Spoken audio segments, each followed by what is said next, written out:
We are. Hello, ladies and gentlemen, and welcome back to another exciting film journey here on Inside Movies Galore, where we are continuing to celebrate our 5 years of being here online. And we are also continuing to delve inside some of the films that are inside the mind of our good friend Mo. He's brought a good one for us. So why don't you tell us, Mo, what film you subjected us to this week, and take it away. All right. Well, tonight we're going to be talking about 1980s sword and sorcery cult classic known as Hawk the Slayer. It's a British film directed by Terry Marcel, based on a screenplay by Terry Marcel and Harry Robertson. It was produced by Harry Robertson. It stars Jack Palance, John Terry, Harry Andrews, Cheryl Campbell, Annette Crosby, Roy Kinnear, and several other people. I'm not going to go through the whole list right now. It's got cinematography by Paul Beeson. It was distributed by ITC Entertainment, and it had a release date of December 21st, 1980. That's an odd release date for a movie like this. I don't know that it probably suffered by just getting buried by other Christmas films that were out at the time, because I feel like early 80s, there was a lot of those. So yeah, this is a film that I've got a long history with it. We'll get to that here shortly, but I guess we should go through all your guys' first impressions. We will start with you, Dave. Is this your first time watching Hawk the Slayer? It was my first time watch. I am quite surprised that I did not see this, because I saw many sword and sorcery like films back in the day. And I am a fan of Jack Palance. I've seen him in Dan Curtis's Dracula, among other various roles, and even seen him in a couple of corny westerns, which is weird. But in any case, I fairly enjoyed this. I mean, I love the camaraderie between the giant and the short guy. You know. I do like the fact that when the swords clash, they do kind of sound like, swords clashing. I've heard films where the swords don't sound like, actual swords. So although I think this movie came out before Neverending Story. It was, yes. Oh yeah, like 4 years. Music certainly sounded like Neverending Story built their music off of this film. Because when Hawk was traveling through the forest, it kind of sounded like the music that Atreyu was like traveling to, right, on Falkor, or his horse, or whatnot. So I guess I think that synth, like that time signature, that synth line was just a commonly used thing in the 80s, maybe. I don't know if they consciously drew from Hawk the Slayer, but who knows? You could be onto something. I'm sure there's several video games that probably owe this movie some credit as well. But it was fairly entertaining. I mean, I liked the different characters, and I thought it was interesting. I mean, I wish that Jack Palance was like at least 10 years younger, but yeah. Other than that, it was fairly entertaining. So, yeah, he kind of well. I have notes on his performance. It's probably the only thing I don't really like about the movie. So moving on to you, Brandon. Was this your first time with Hawk the Slayer? I already know the answer to this question, but for the sake of the audience. No, definitely not. Matter of fact, that's one of the reasons why I was like, no, I'll back up this, because I've actually been very familiar with this. Back when I was a young D&D geek, I learned about this comic book about people who were doing the same geeky stuff I was, called Knights of the Dinner Table. The author's a pretty cool guy. He's a fun person to have as a Facebook friend and all that stuff. So it was kind of fun to be able to get that. And I just loved the series. And they kept talking about Hawk the Slayer as like their favorite show, or favorite movie, and which is, the creator's favorite fantasy film. Well, I couldn't let that go. I had to go hunt that thing down because I was like, okay, I gotta be able to do it. So me and my friends in the gaming group, we sat down and we just watched this thing together. We're like, ooh, look, an elf with a 5 o'clock shadow. Oh, wow, look at that. We just had a good time with the cheesy effects and basic sword and sorcery. And ever since then, I've loved the film, warts and all. It's just generally a fun experience, as long as you don't take it 100% seriously, which I find it hard to do. Maybe back when it came out, I don't know. Yeah, we have the benefit of, because there is definitely, I think some of the cheesy, chuckle-worthy stuff is intentional. I think they knew exactly the budget they had to work with, and they're like, let's just have fun with this and make it a rad, kick-ass little beer and popcorn fantasy film. And I think they succeeded, But as a D&D gamer, I have to say this one spoke to me quite well. I understood why it was one of their favorites. I even showed off a cover of one of the comics that was based off of, that had the Hawk the Slayer motif to it. And it's just kind of a fun little fantasy film. So I've really enjoyed it. I've watched it many times over the years. I've played my DVD to death. So it's great going through it. Right on. All right, moving on to you, Forrest. Is this your first time with Hawk the Slayer? And what are your thoughts? Yes, it is my first time watching Hawk the Slayer. It's a movie that I was up until now like marginally aware of. Actually, early on in the pandemic, I went on a whole big kick of 80s sword and sorcery and fantasy movies, but somehow this and like the Conan movies and Willow and Dragon Slayer, but somehow this and Lady Hawk, but somehow I ended up not watching this movie. So I only got around to watching it just within the last couple of days. It's a pretty. I think it was a pretty solid as far as sword and sorcery movies go. It was pretty solid. Jack Palance, he was definitely a lot of. I think he was definitely a lot of fun to watch as the villain, as Volton, and Roy Kinnear was a bit of a surprise because the only prior to Hawk the Slayer, the only other role I really knew him from was Veruca Salt's father in Willy Wonka and the Chocolate Factory. So it was pretty interesting to see him in a role that was, it's another fantasy movie, but more dark, darker, more serious. I think the action was I think the music was good. That was very good. The action's really well done for I think this was one of the more low budget fantasy sword and sorcery movies from the 80s. Like, I don't think it was even 10 million. It didn't cost 10 million. Oh, hell no. Unless it was all in cocaine, but these guys seem too nerdy to be doing that. But this was I think they did a pretty good job with what limited resources they had. Solid overall as far as the as far as 80s sword and sorcery goes. I don't think it's like one of the. I wouldn't put it as one of the top of 80s sword and sorcery movies, but it's definitely an enjoyable entry. Oh yeah.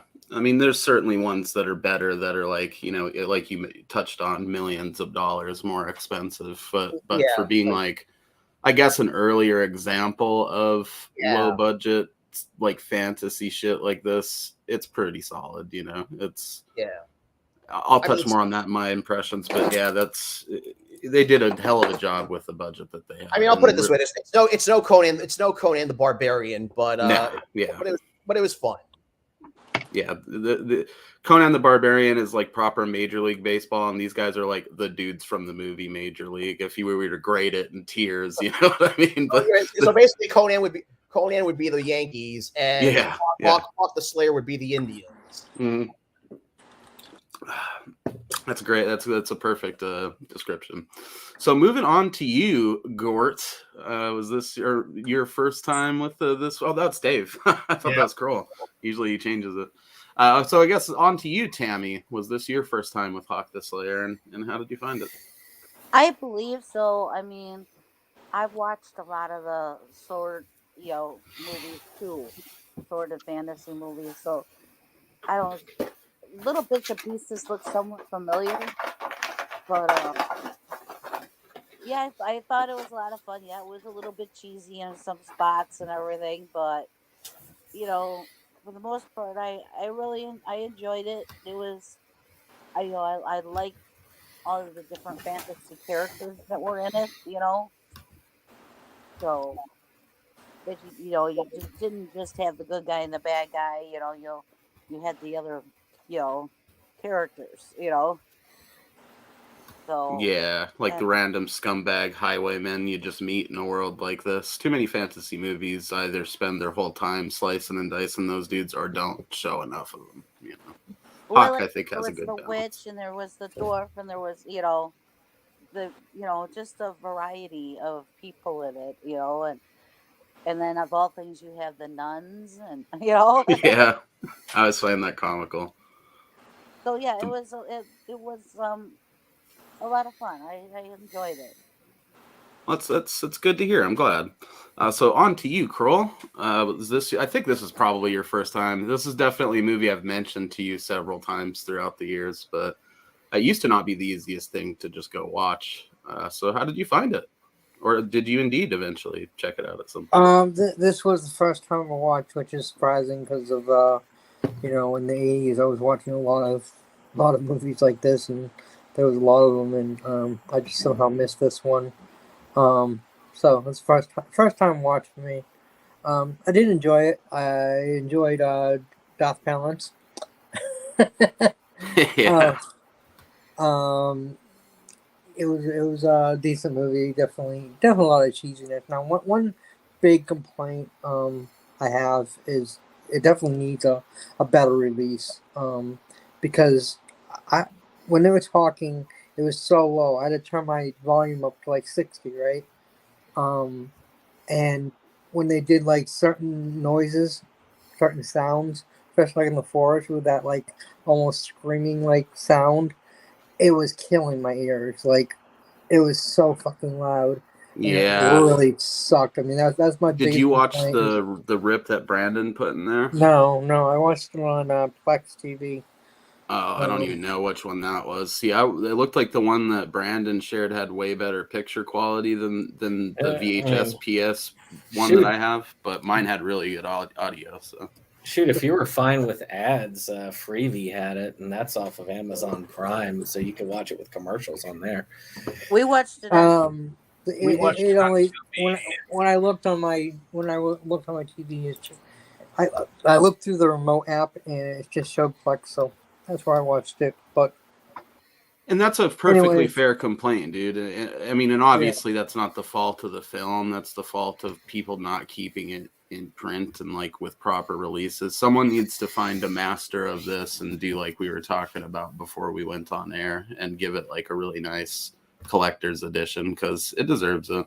Just as a fun piece of retro fantasy. The other thing, again, had nothing to do with the movie itself, and like every fucking place does this that has commercials. They fucking blast the commercials.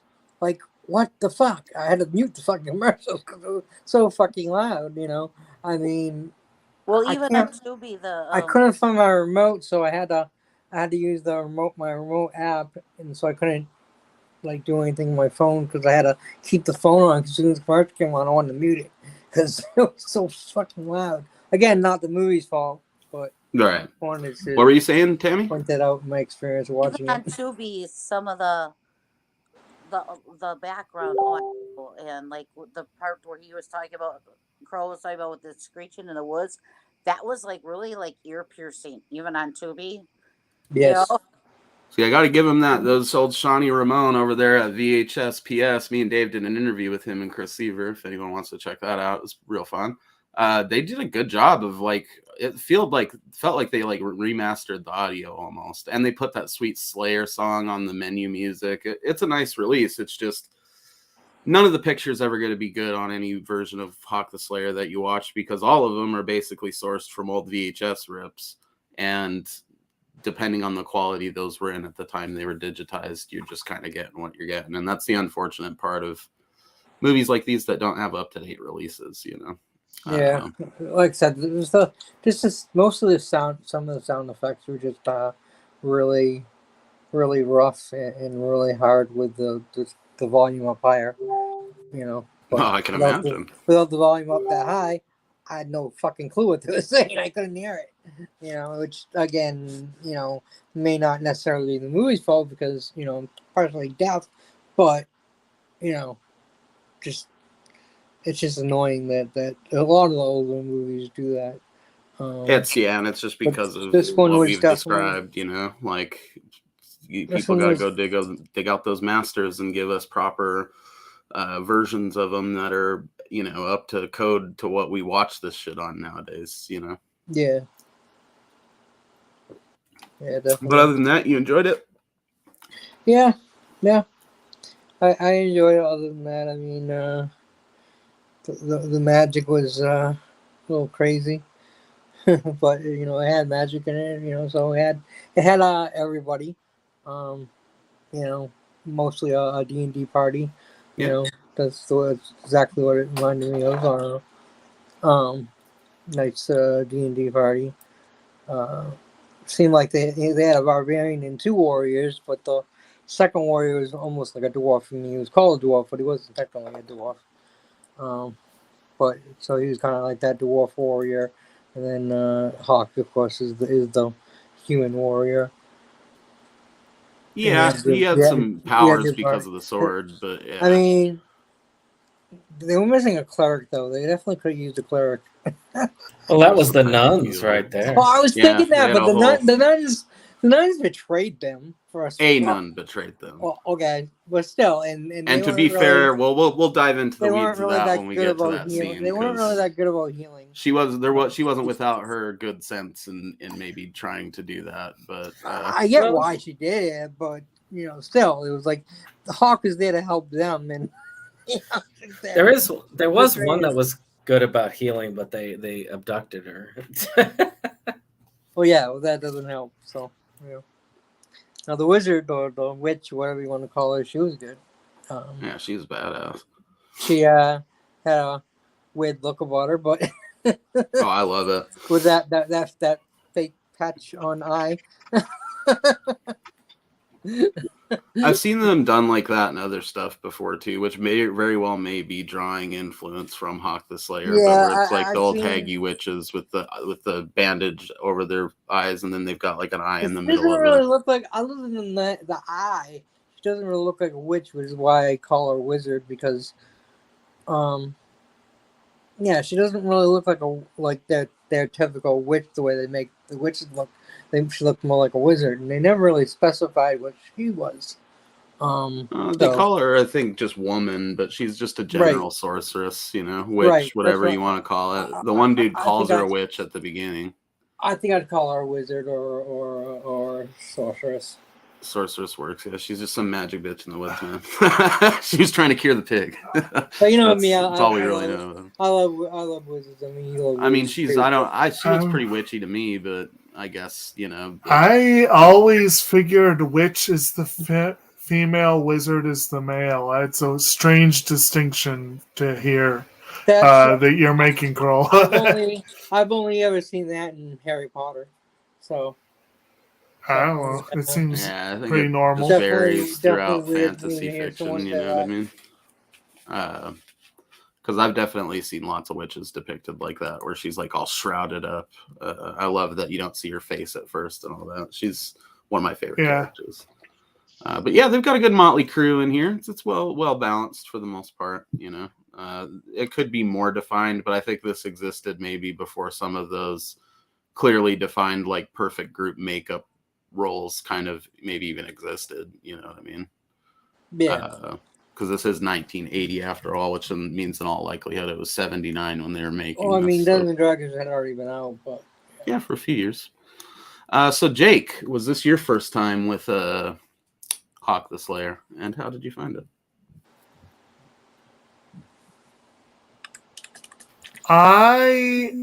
I thought it was probably going to be, but Brandon, did you try to show this to me at one point?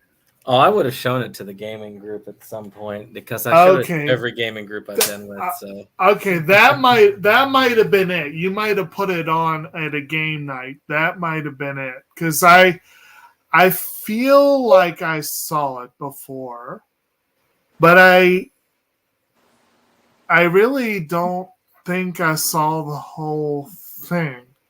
So either he put it on late at night and I fell asleep halfway through, or it was a game night and I was distracted by other things. But that would explain why some parts of it felt so similar. But then again, a lot of it is pretty boilerplate, staple sword and sorcery stuff. So maybe it just felt familiar. I know it's one that he has mentioned many, many times and said that I need to see.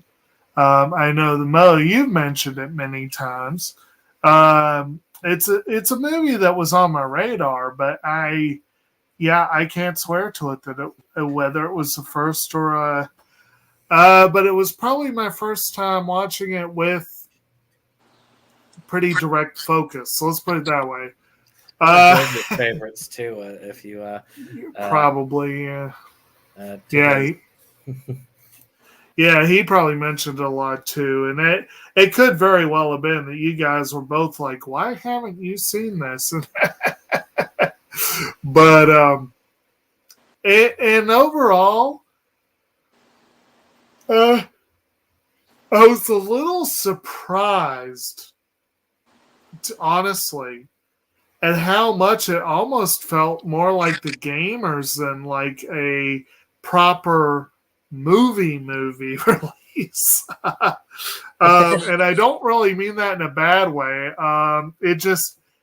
It's very obvious that they had a very low budget. And I found that kind of amusing. I was kind of, I guess, depending on the scene, I may have been torn on whether it was more endearing or annoying, I guess you might say. There was some decent acting and some not so good acting. It was kind of a mixed play. Jack Palance was pretty solid in his role, and I really liked the guy. I liked the dude playing the giant, which is why I put him on for the icon, because he was, and the dwarf was pretty fun too. The two of them were pretty fun.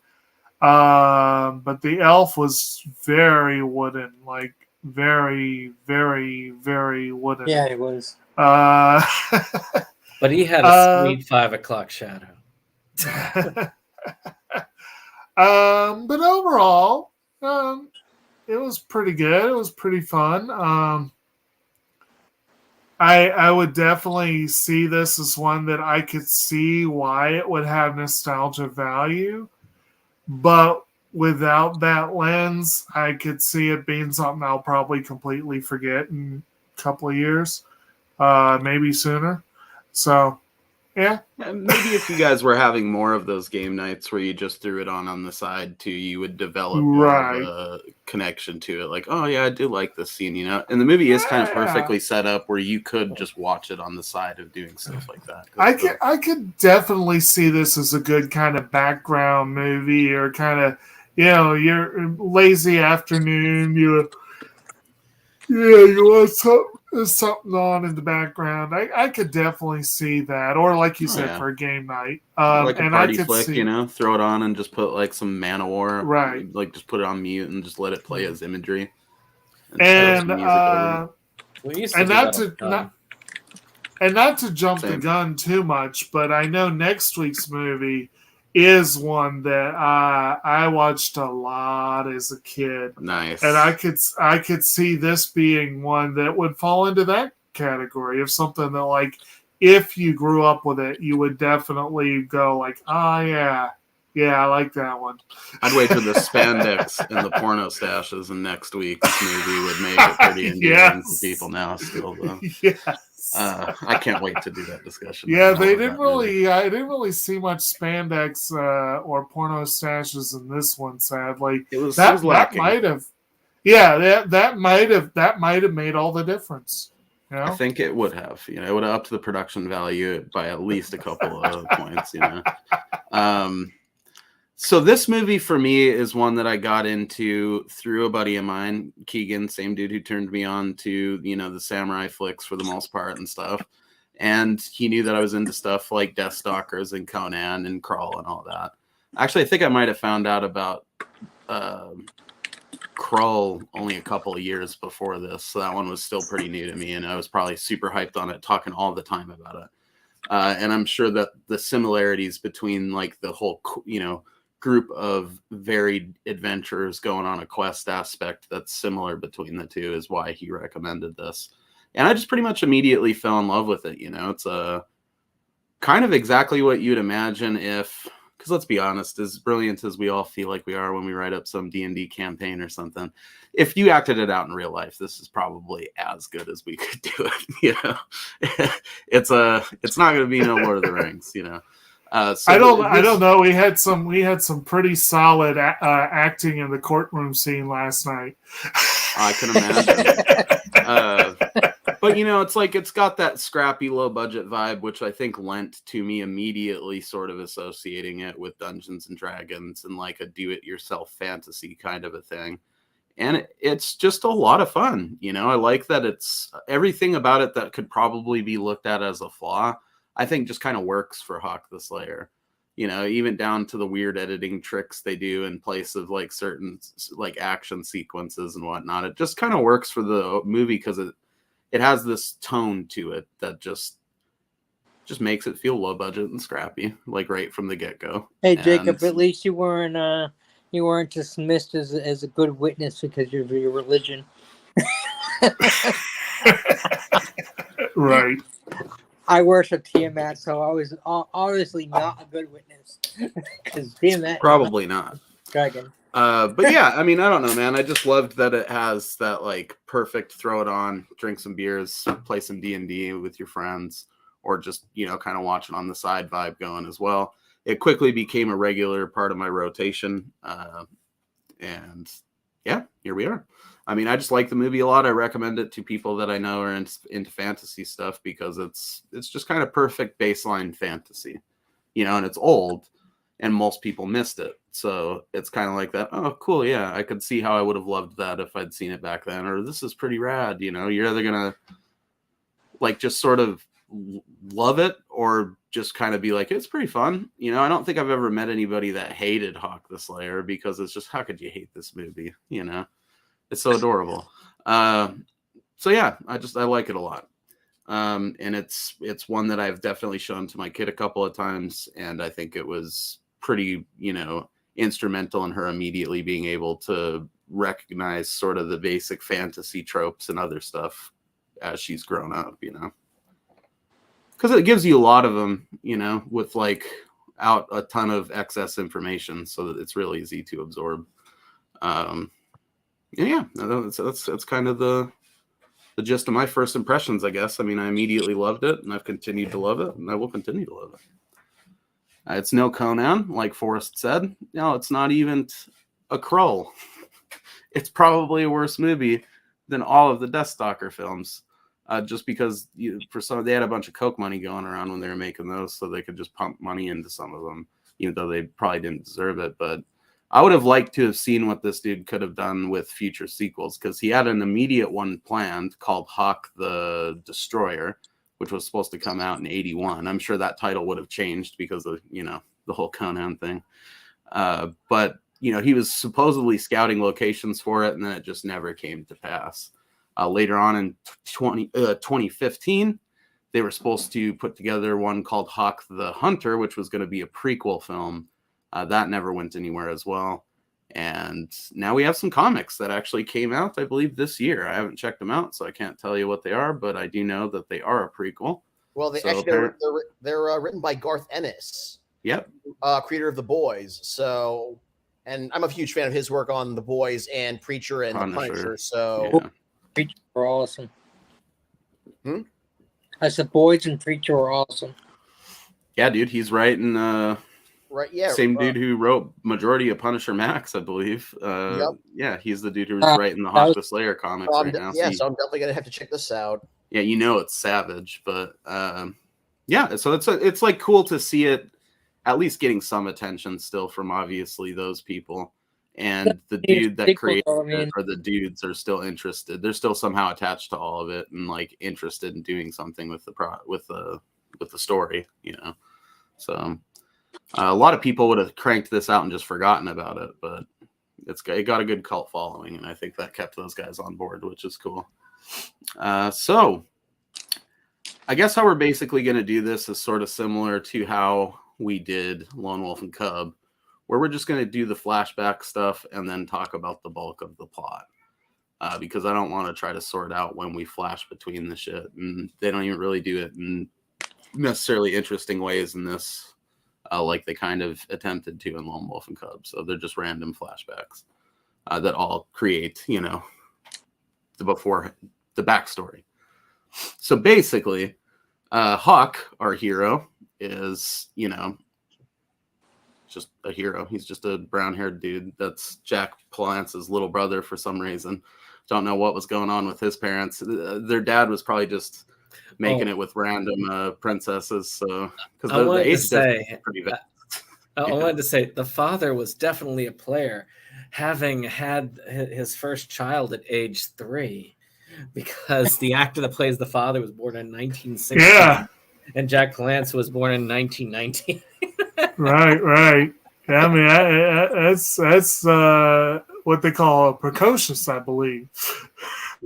Yeah, I don't know how they expected us to buy that those dudes are brothers, but it is what it is. And they're both basically rivals for the affection of this girl. You know, I guess Jack Palance or Voltron or whatever the fuck his name, Zoltan. He had been, you know, like in love with this chick, but they were just friends and he didn't realize it. Zoltan is big.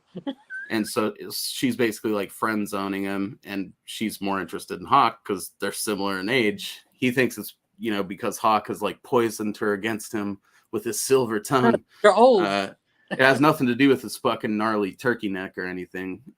But yeah, she doesn't want anything to do with it. And this pisses him off, but good.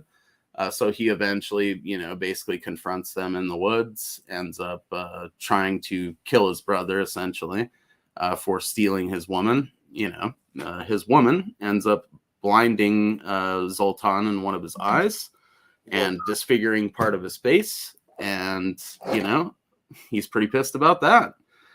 Later on, there is introduced this item called the Mind Stone that apparently is like the key to some power.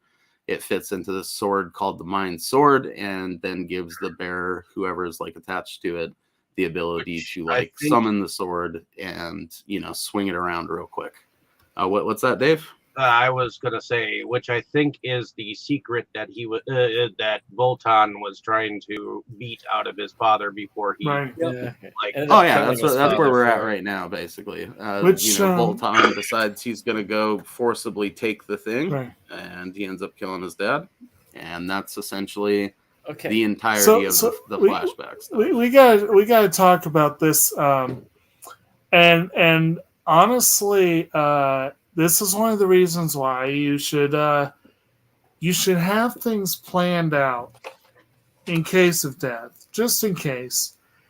His father had a really shitty plan here, because how could he have guaranteed that his one son would come find him with just enough time for him to explain how to use the Mind Stone and the Mind Sword?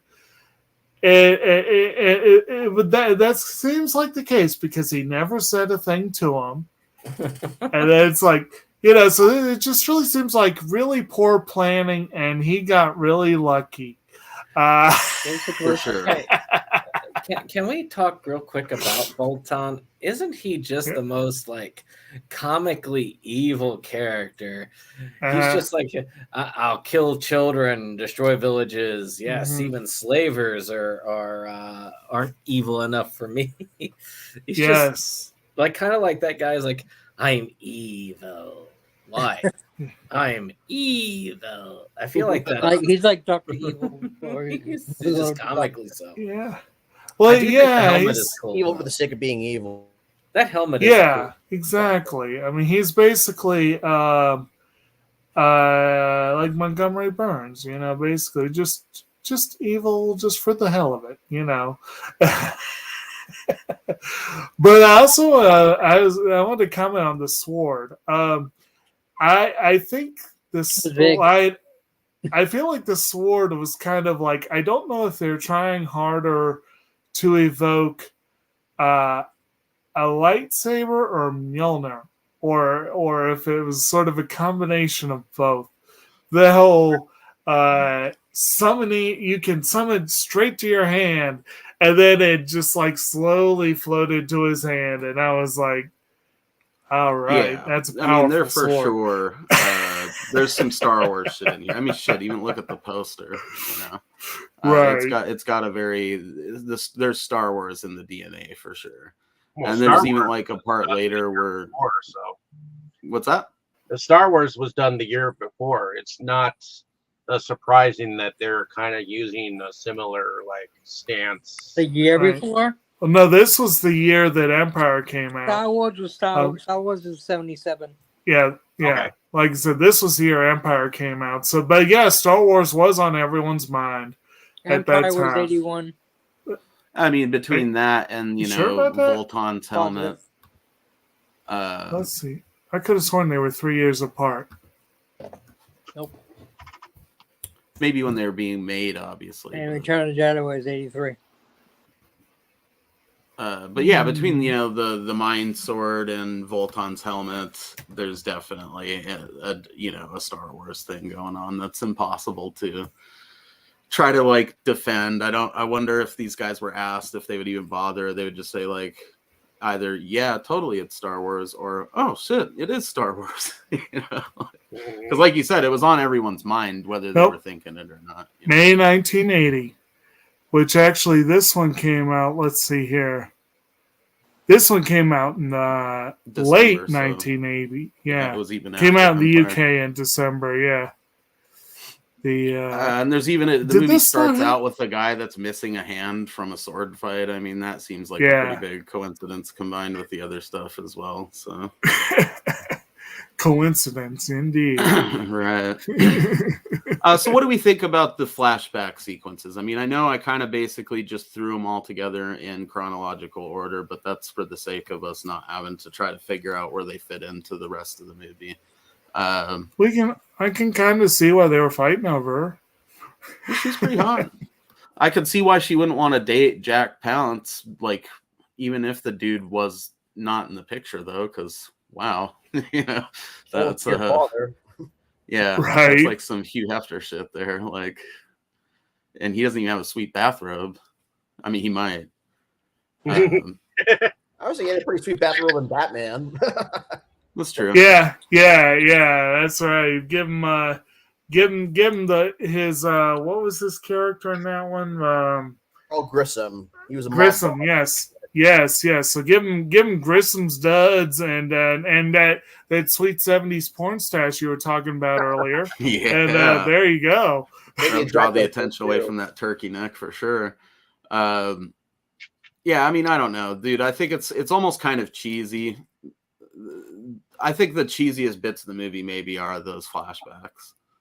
Because he's just like, and it just doesn't make sense. It's kind of grody. It's also randomly inserted into the movie, like they had to come up with it after the fact. Definitely agree with that. It was just kind of inserted in weird spots. Yeah, the only part that felt like maybe they actually shot it for the movie proper was the part where he confronts and like stabs his dad. And that he was comes and gets like the the style of the Mind movie. Sword. which that made sense. But the rest of it just kind of just thrown in there. I mean, I did like when she blinded him with that fucking like torch. That was pretty sweet. Yeah, like, oh, that's how he lost his eye.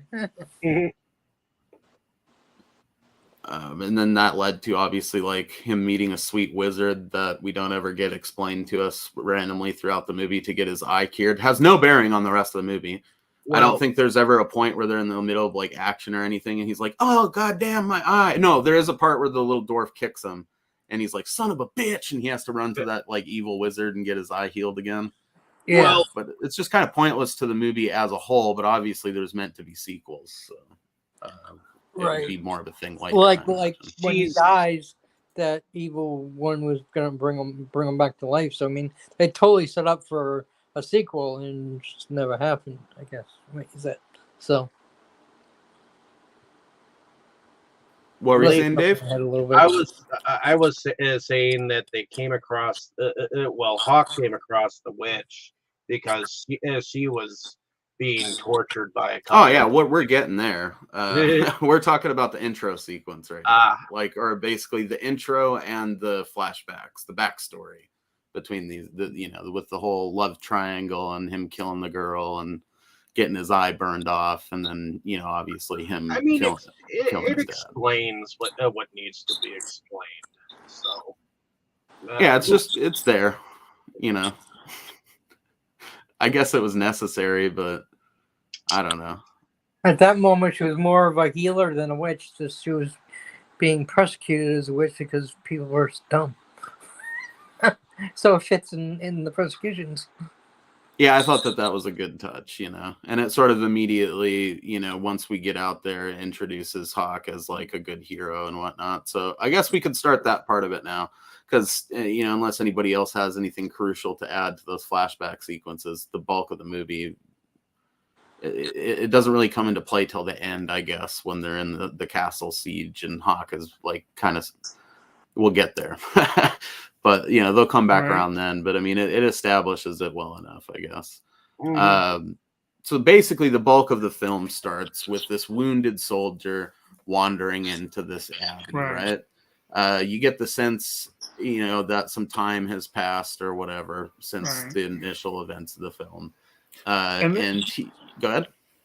I was going to say, and this is probably one of the ones that I was more impressed by in terms of performance and whatever, which is appropriate because he's played by William Morgan Shepherd. He's a character actor with a huge filmography, and we'll actually be encountering him again in the very near future because he voiced Peter Ferguson in the English dub of Helsing. So that's going to be very interesting. Very cool. Yeah, he's done a ton of stuff over the years. So there was some talent scattered throughout. Yeah, I'd say him, the main nun, and then the witch are probably the best actors in the movie. The main nun, are you talking the abbess or the abbess, yeah, that's Annette Crosby. Like the scene that we wander into here with the wounded soldier, who turns out to be Ranulph, key player in the film, is probably one of the best pieces of acting in the entire film. Their whole treating of him and then her explaining to him what's been going on afterwards. And it turns out that basically Voltan has just been savaging the countryside, just razing villages to the ground, stealing, killing, pillaging, all that stuff. This dude's village, Ranulph's village, was the latest victim of this, and he lost a hand in the process. And has wandered into this nunnery, this monastery, whatever you want to call it, and gets treated by the nuns. It turns out that, basically the next stop for Voltan and those guys was this nunnery. And his whole grand scheme is to kidnap the abbess, or like the head nun, basically, and ransom her back to like the archbishop or whatever, for 2,000 gold pieces. So whatever you want to equate that to in modern money. A lot of dough, and if they don't give it to him, he's going to kill her. So basically, they end up sending Ranulph out to the archbishop's place, and he somehow, even after getting like his hand chopped off, narrowly surviving that, and then being stabbed right in the chest by a dagger that Voltan just chucks into him. These nuns do have like almost video game level healing powers, because they're able to just stitch him right back up and he's good for the rest of the movie Right. until the end. They're the life ladies.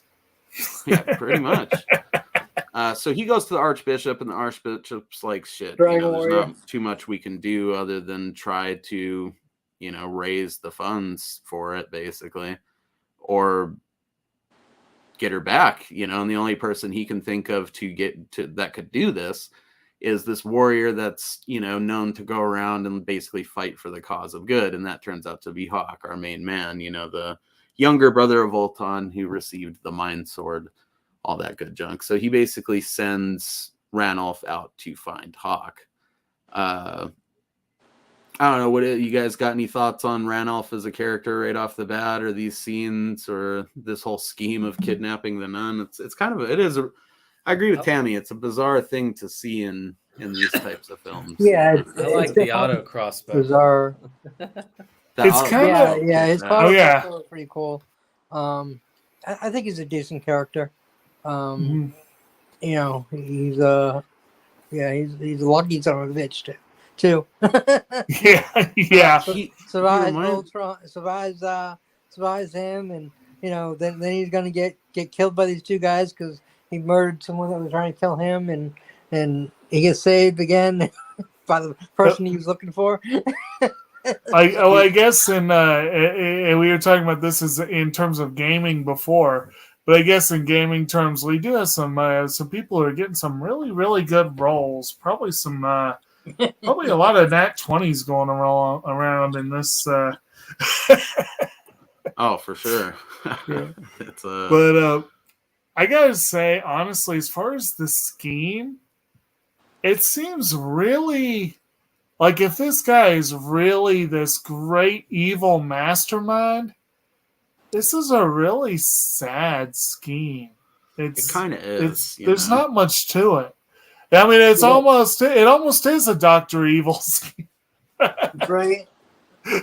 1,200,000 gold. But much less complicated. I mean, he's pretty straightforward about it. You don't hear him talking about sharks with freaking lasers or anything like that. Well, doesn't he give him till the next full moon, which could be anywhere from it could just be it could be like a month. Hey, if he had access to sharks with freaking lasers, he would use them. Yeah. Oh yeah. I'm sure he would have. Yeah. He gives him a real. He's just super polite about it, almost though. Like he only asks for 2,000 gold, which just doesn't even sound like it was that much back then. I don't know. No. For the church, doesn't. Probably not. That's a drop in the bucket.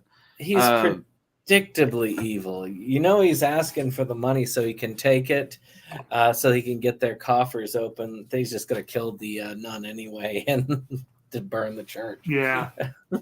Yeah, that's pretty much his plan the whole time. And, Hawk and those guys know that. So they sort of know that they're going to have to eventually fight him and, take her back. But they, later on eventually do try to do successfully get the ransom money. But of course, you have that one freaking nun who wants to believe so much in the good of other people. She keeps trying to shoot down the plans and stuff.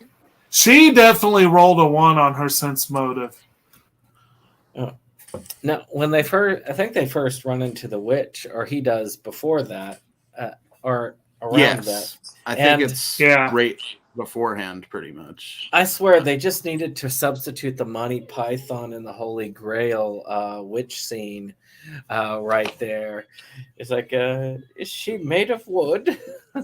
Is she lighter than a duck? Right. Well, yeah, I mean that's basically where we're at.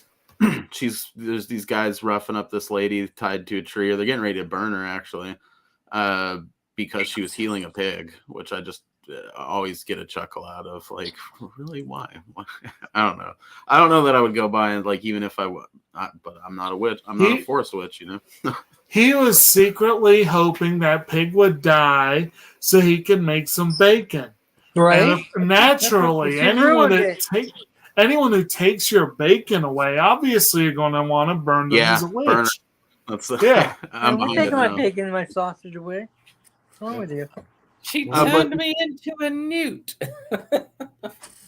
Hawk has a pretty good. He pretty much just gives the dude a bunch of chances to leave without, because the one dude I think just basically gets killed by him right out of the gate.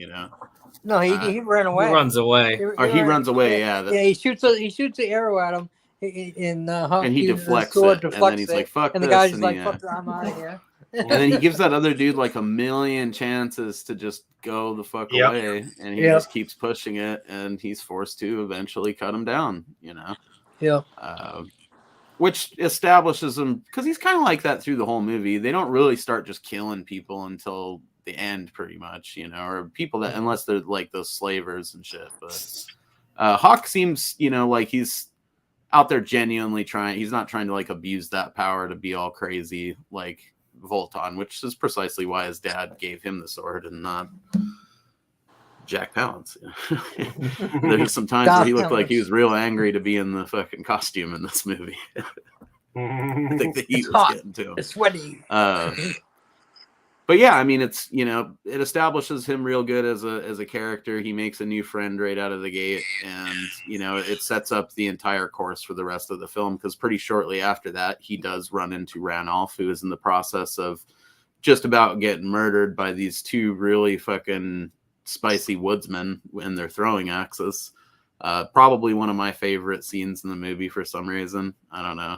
I just like the idea of them betting on who can throw the axes closer to his skull. Although they could have found like a little bit of a shadier area because there was some sunlight that was like glaring off their foreheads, like during the scene, and I wish that I could have at least seen them a little bit more. See, that didn't look too bad in my print, but I didn't know that was all mine. That's the unfortunate thing with these again, depending on where you're watching it and where they got it. It could be anything from like an old, Blockbuster or mom and pop's like video rip to like a pretty clean copy of it, But these dudes just fucking rule, man. I don't know. They're like your perfect sort of random highwaymen that are also probably legitimate woodcutters, maybe even. Like they seemed like they were out there legitimately. They had a little camp built and stuff. Like, I don't know, those highwaymen dudes that are just robbing usually don't just build a camp right there outside of video games anyways. So it'd be like off to the side, but he just like wanders upon them kind of traveling down the trail, and at first maybe they did seem like they were just going to rob him, but he did shoot their friend with his crossbow, and that pissed him off pretty good. So they, tie him to the tree, and they're chucking their axes at him. And Hawk shows up and comes to the rescue, thankfully, and gets probably one of the sweetest kills in the movie, where the dudes both spread out, and it's almost got like a bit of a Western vibe, like they're having like a quick draw competition, but it's their two axes against his one sword. Ooh, what's he gonna do, And he ends up doing pretty much the only thing he could, is to just throw the sword into the one dude before he can throw his, and then catch the other axe and throw it back. And I don't know why, I just love that. I think it's the most appropriate thing. I mean, that's the cool thing. You actually get to see the sword's power in use, and which you don't see as often in the movie, but this was a great illustration of, yes, this sword's power is useful. Oh, yeah. I think that there was going to probably be more to the powers of the Mind Sword. We just obviously didn't get those sequels, so who knows? Maybe they'll do it in the comics. So yeah, he rescues Ranulph and learns that they're going to need to, obviously deal with this Voltan dude and help out these nuns, and to do this, Hawk knows that he's going to need some help, so he decides that they've got to go round up his old homies, pretty much, like people that he's traveled with in the past. So he goes to the Forrest venturing witch. buddies. Yeah, and she's able to teleport him out to link up with these other characters. And obviously, we are looking for, in this situation, the dwarf, the elf, and the giant, which would be Baldin, Crow, and Gort, respectively. All awesome characters. Well, Crow's okay. But all valuable like allies in a fight, for sure, because they all have their own strengths and stuff. And he pretty much goes about meeting those guys. I believe the first one that he hooks up with is Gort, is it not? Yeah. Yeah. Yep. So basically the situation with that is, Gort's just pounding brews in the woods, pretty much, drinking this like goat cart guy's booze because he's been paid to fix this goat cart or whatever it is. I don't know why I'm imagining that it was pulled by goats, but I don't think it was. I think the dude just looks like he would be on a cart pulled by goats. You know what I'm saying? But basically, Gort has been paid to fix the wheel, but he's just been sitting there getting sloshed. Well, he was. The guy's like, yeah, he's like, come on, I was trying to pay you like after you had done the task, So he just kind of does it, instantly because he's a massive man. He can just pick up the wagon up with one hand and just hammer the tire on real quick. And then it turns out the dude was never going to pay him to begin with. So he knocks the tire right back off of the cart. Yeah. As well it does deserve. Then he didn't know him anything. Yep. And all's fair, But some dudes, off to the side. What relation did they have to the cart driver? I've never figured that out. Are they just dudes that happen to be right there, like buying some crap off of him when his wheel fell off? I don't know what's going on. Yeah, I have no clue. They's the wise guys that stands by. Yeah, and apparently they picked this day to like get involved in some shit that had nothing to do with them, and Gort just kicks the ever-loving shit out of them without killing any of them, too. Yeah. I think he's thinking about killing that little rat nose fucker that started the whole situation, but Hawk shows up and he's basically... That's why he's like, this is your luckiest day of your life. What do we think of this character introduction? Come on, what do you guys got for it? I like him. I think he's cool. I like his attitude too. It was like, okay, you were supposed to pay me. Okay, you're not. Well, fine. I'll just put it back the way it was. You don't owe me anything. And it's like he's not looking for trouble, but you know what? If you give it to him, you're gonna get it back. Yeah, pretty much. Yeah. Yeah, I like him. But I like him the best when he is playing off sides with the dwarf, because they play so well off of each other. It's just hilarious. They really do.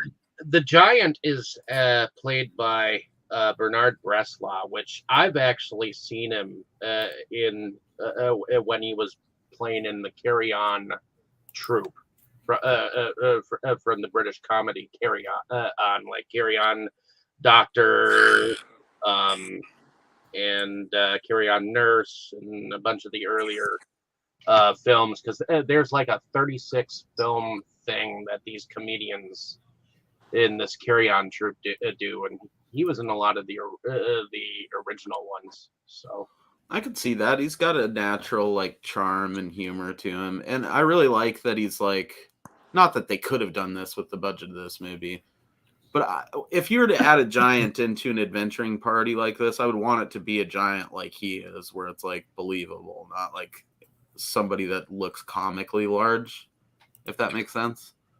Mm-hmm. Like he just was a really, really, really big dude, right? He wasn't like, I don't know, like comically large. He just looked large, and I think that is my preferred type of giant, I guess. And not that you don't really see giants too often in these type of like fictional adventuring parties.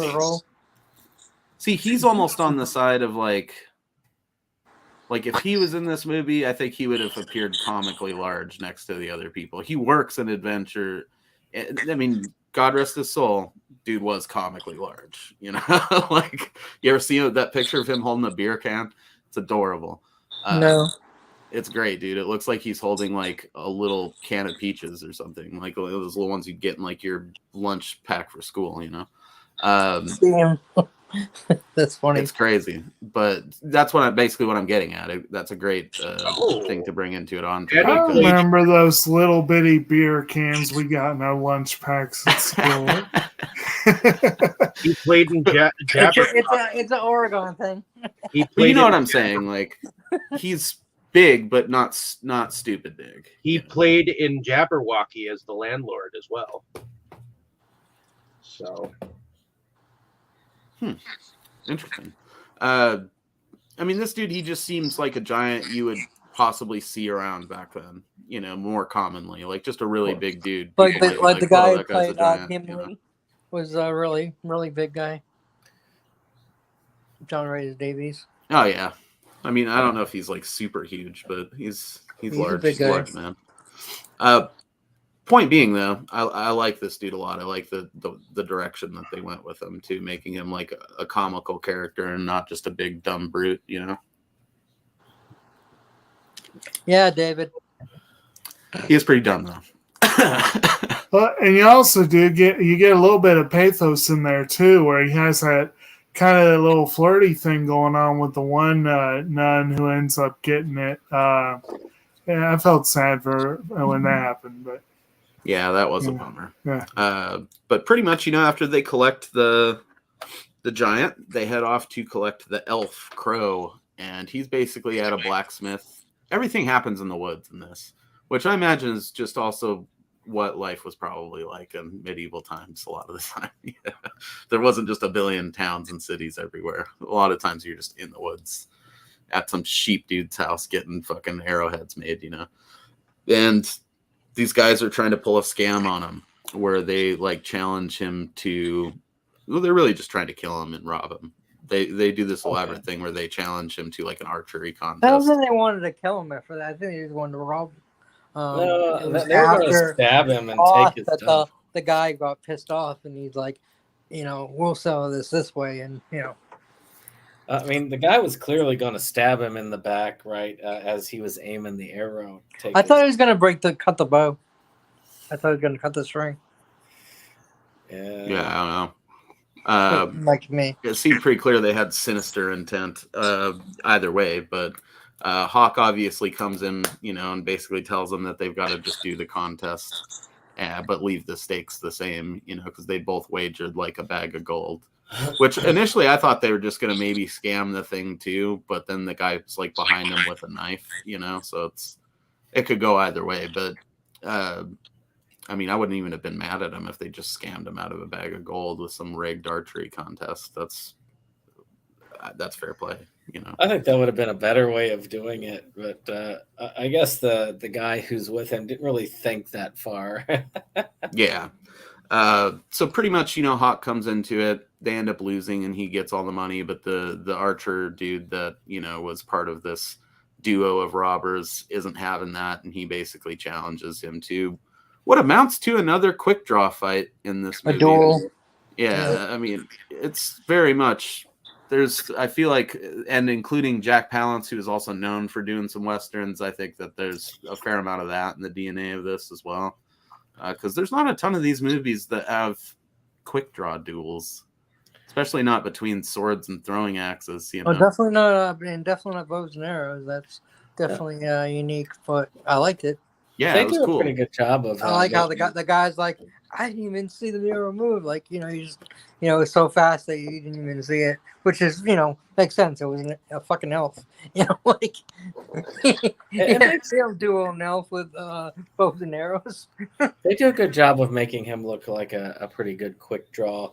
The editing in that was actually not bad there, though. The kind of stop motion for the crossbow was kind of weird, but I thought they did fairly good with the elves archery thing, kind of quick cutting, so to speak. I was kind of amused by that, both with the archer and the crossbow. I was just amused. Oh, that glorious part later where they shoot out God probably fucking 100 rounds like that. It feels like 100 anyway. It's probably like 20 or something, but they just blast the whole group of them.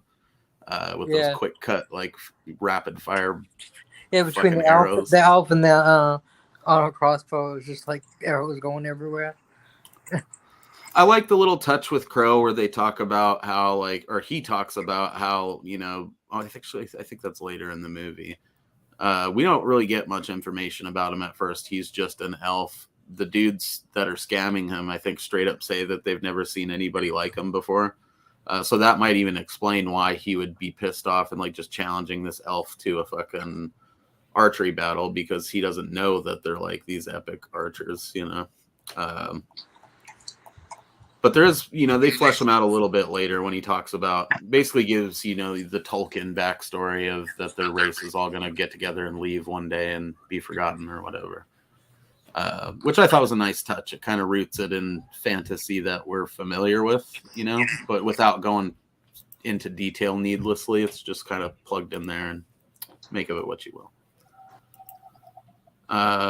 So yeah, you know, then he's got his archer, and the last person to get is probably one of the best dudes of the movie, and that is the dwarf, who is also in some pretty dire straits when, you know, Hawk shows up.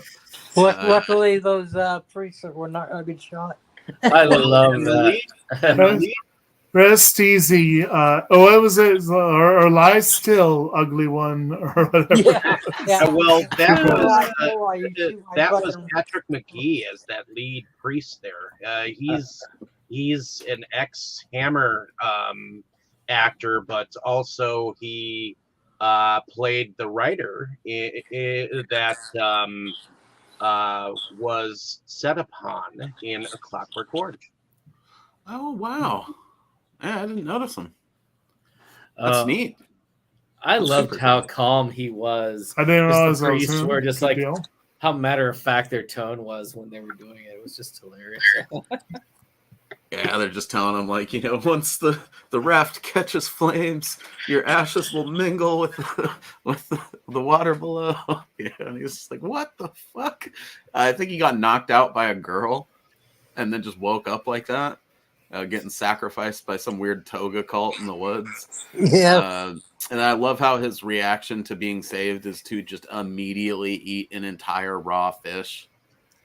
Well, I love how he catches the fish, though, with the fucking whip. Like, yeah, that was bad. Like Xena style.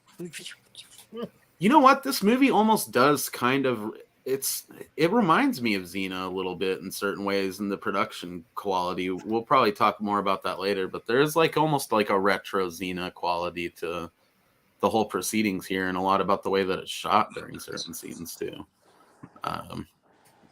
So like a Xena demo tape or something almost. I gotta wonder, but I like when he got off when he got off the raft, and they had been talking about that he would be cleansed in the water.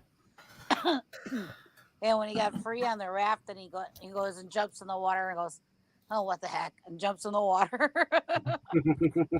He didn't like it though. He was pretty pissed that he had to. Yeah, he got out. He's like, "I never water. I never like that stuff." Right. Like that. I do like too that none of these characters are like. I mean, they're all good, maybe to a fault. Like, I'd have wanted to fucking kill those dudes if they were just about to set me on some Viking funeral in the middle of that weak ass lake. But he just kind of scares them away, you know. And none of these dudes that he's picked up are really murderous. I mean, even the elf only really kills the guy when he pushes it, and there's no real other way out of it, you know. Yeah. Just another day in the life of an adventurer. Pretty much. I love though that they actually made the effort to show him like finish, like they made it look like he ate a raw fish as best as they could in 1980. Oh yeah, they definitely made it look like he ate it. Yeah, short of him actually eating one, that was as good as we were gonna get. He's just such an odd little choice for a dwarf too. He's not the typical dwarf we picture. Oh, definitely not. You know, whereas the giant's a little more familiar, even though he is on the smaller side, I guess, of giants as you see him depicted in fantasy. The dwarf doesn't, you know, he doesn't even have a big beard or anything. He's more of like a little. Well, that's why I said he's not really your typical dwarf. Before, you know, I mean, he's short, but that's about it. You know, he's not as heavy. You know, he doesn't have a beard. Yeah, he definitely is not your typical. It looks just more like a short human. I'd have bought him more as like a halfling, I think. Yeah. That's what I was. Because he It was looked tall like and a a halfling. combination between a dwarf and a halfling that they were going for. Yeah, and I mean it's, I guess, just, I don't know, for people outside of like fantasy dorks like us, dwarf is probably a more familiar word, so maybe that's why they went with that one. I don't know, because halflings, you don't really hear that thrown around too much outside of very particular fantasy stuff. But yeah, I don't know. He's cool. He's a real cool character. I like that. They could have made him a Kender. What's that? So they could have made him a Kender. Yeah, just go obscure with it. Yeah, have him be like some fucking weird leaf So fucking spirit Kender's or not something. that obscure if you know Dragonlance. Actually, when was Dragonlance first started? Because this was 85, so it might have been. No, this was 80. Was it? What am I Hawk thinking? the Slayer I was thinking. is- Shoot, I was thinking Meatballs 3 is 85. Yes, Very similar films. Yeah, I can see why you would. Oh yeah, easy mistake. Yeah. I don't know. We haven't heard much They're from almost Forrest twins. yet. What are your thoughts on these characters and their introductions and stuff, bud? Oh, actually, my microphone got disconnected for some reason. No problem. No, yeah, I mean, a lot of these supporting characters kind of just, a lot of them kind of just blended together for me. Apart from Mora Kinnear as the innkeeper.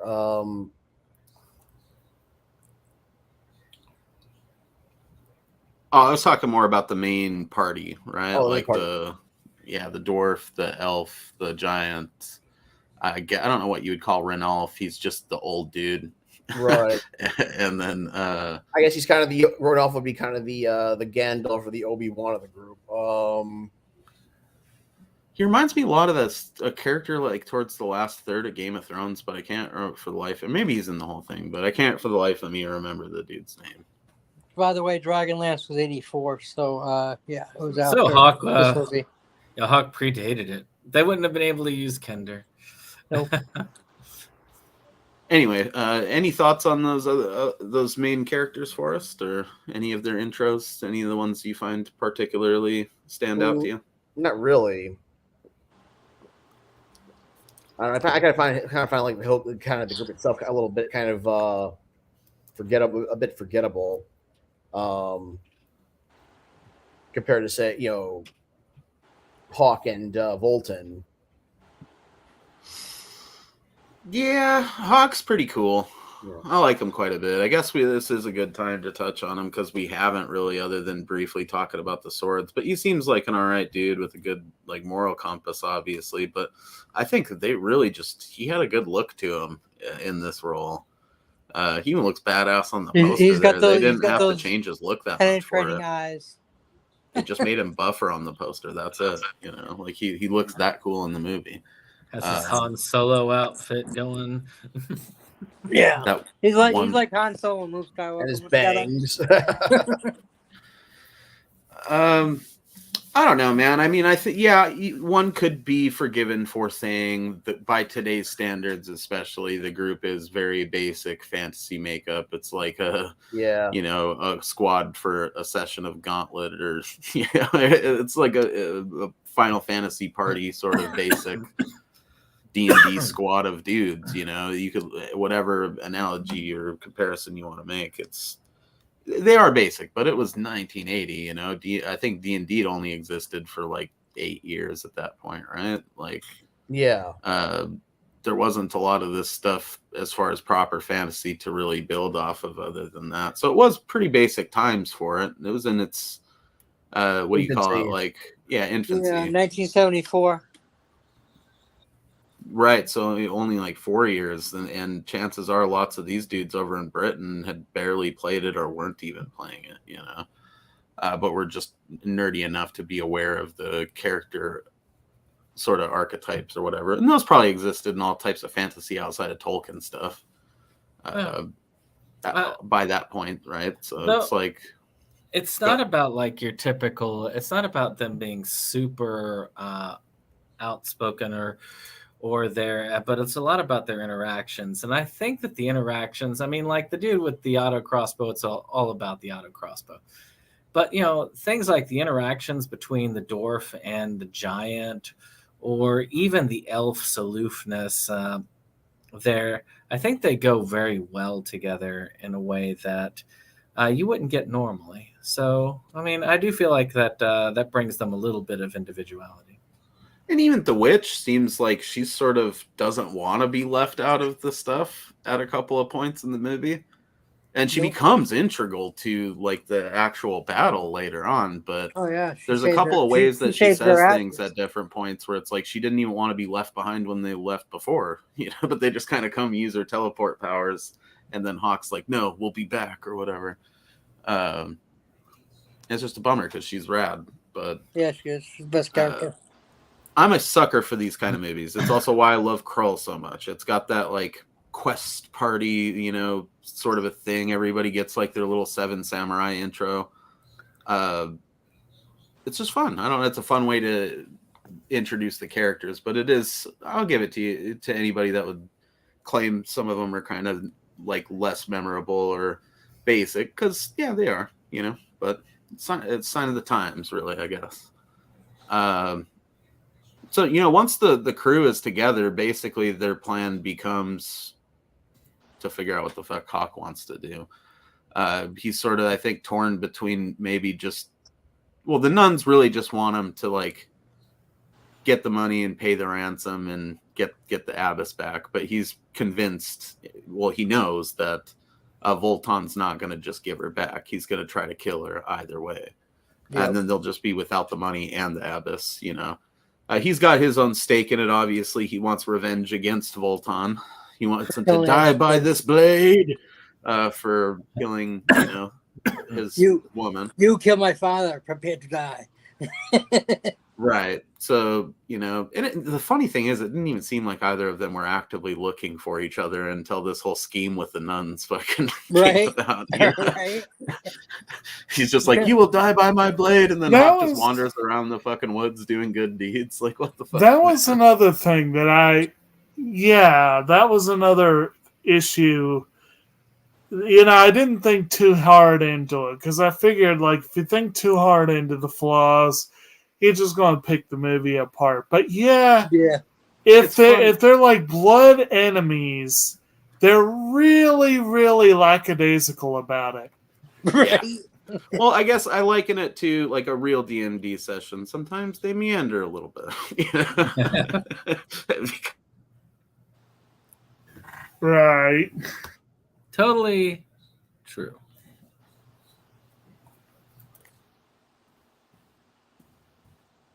All right. Oh.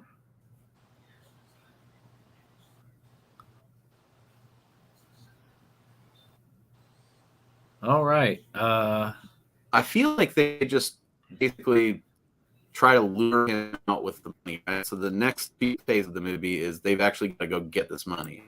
I'm not sure what happened to their money. I feel like the nuns or the archbishop were supposed to pay for this shit.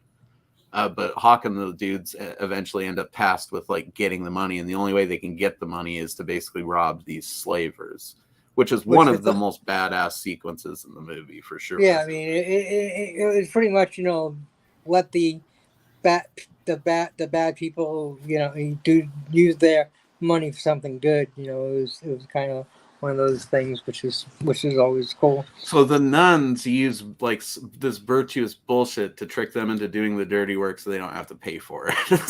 It's basically what happened. Right. Because they're cheap. Go ahead. I understood the reason that they didn't pay is because once you pay, then they'll know and they'll make you pay again for something else. That was the thing. The whole scheme was that's why they said they wouldn't. That's why the nuns said that they weren't going to pay, and that's why the archbishop said he wasn't going to either, because they didn't give in to that.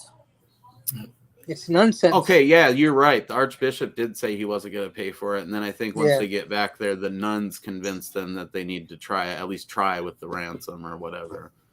So they go to rob the the slavers, who are led by the Hunchback, which is easily one of the most disgusting characters in retro fantasy films, because man, that dude is just slopping fluids all over the place and talking obnoxiously loud. And But he has in my opinion, the best death in the series. Oh, for sure. And you don't even get to see it completely, but still, it even implied it's gnarly, you know. Yes, it was. Which we will get to that. But what do you guys think of? Well, okay, I think the scheme to rob the slavers is pretty sound.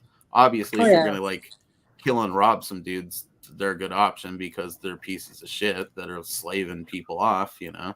Yeah. But that whole scene ends up coming across as more funny, I think, than it does like despicable.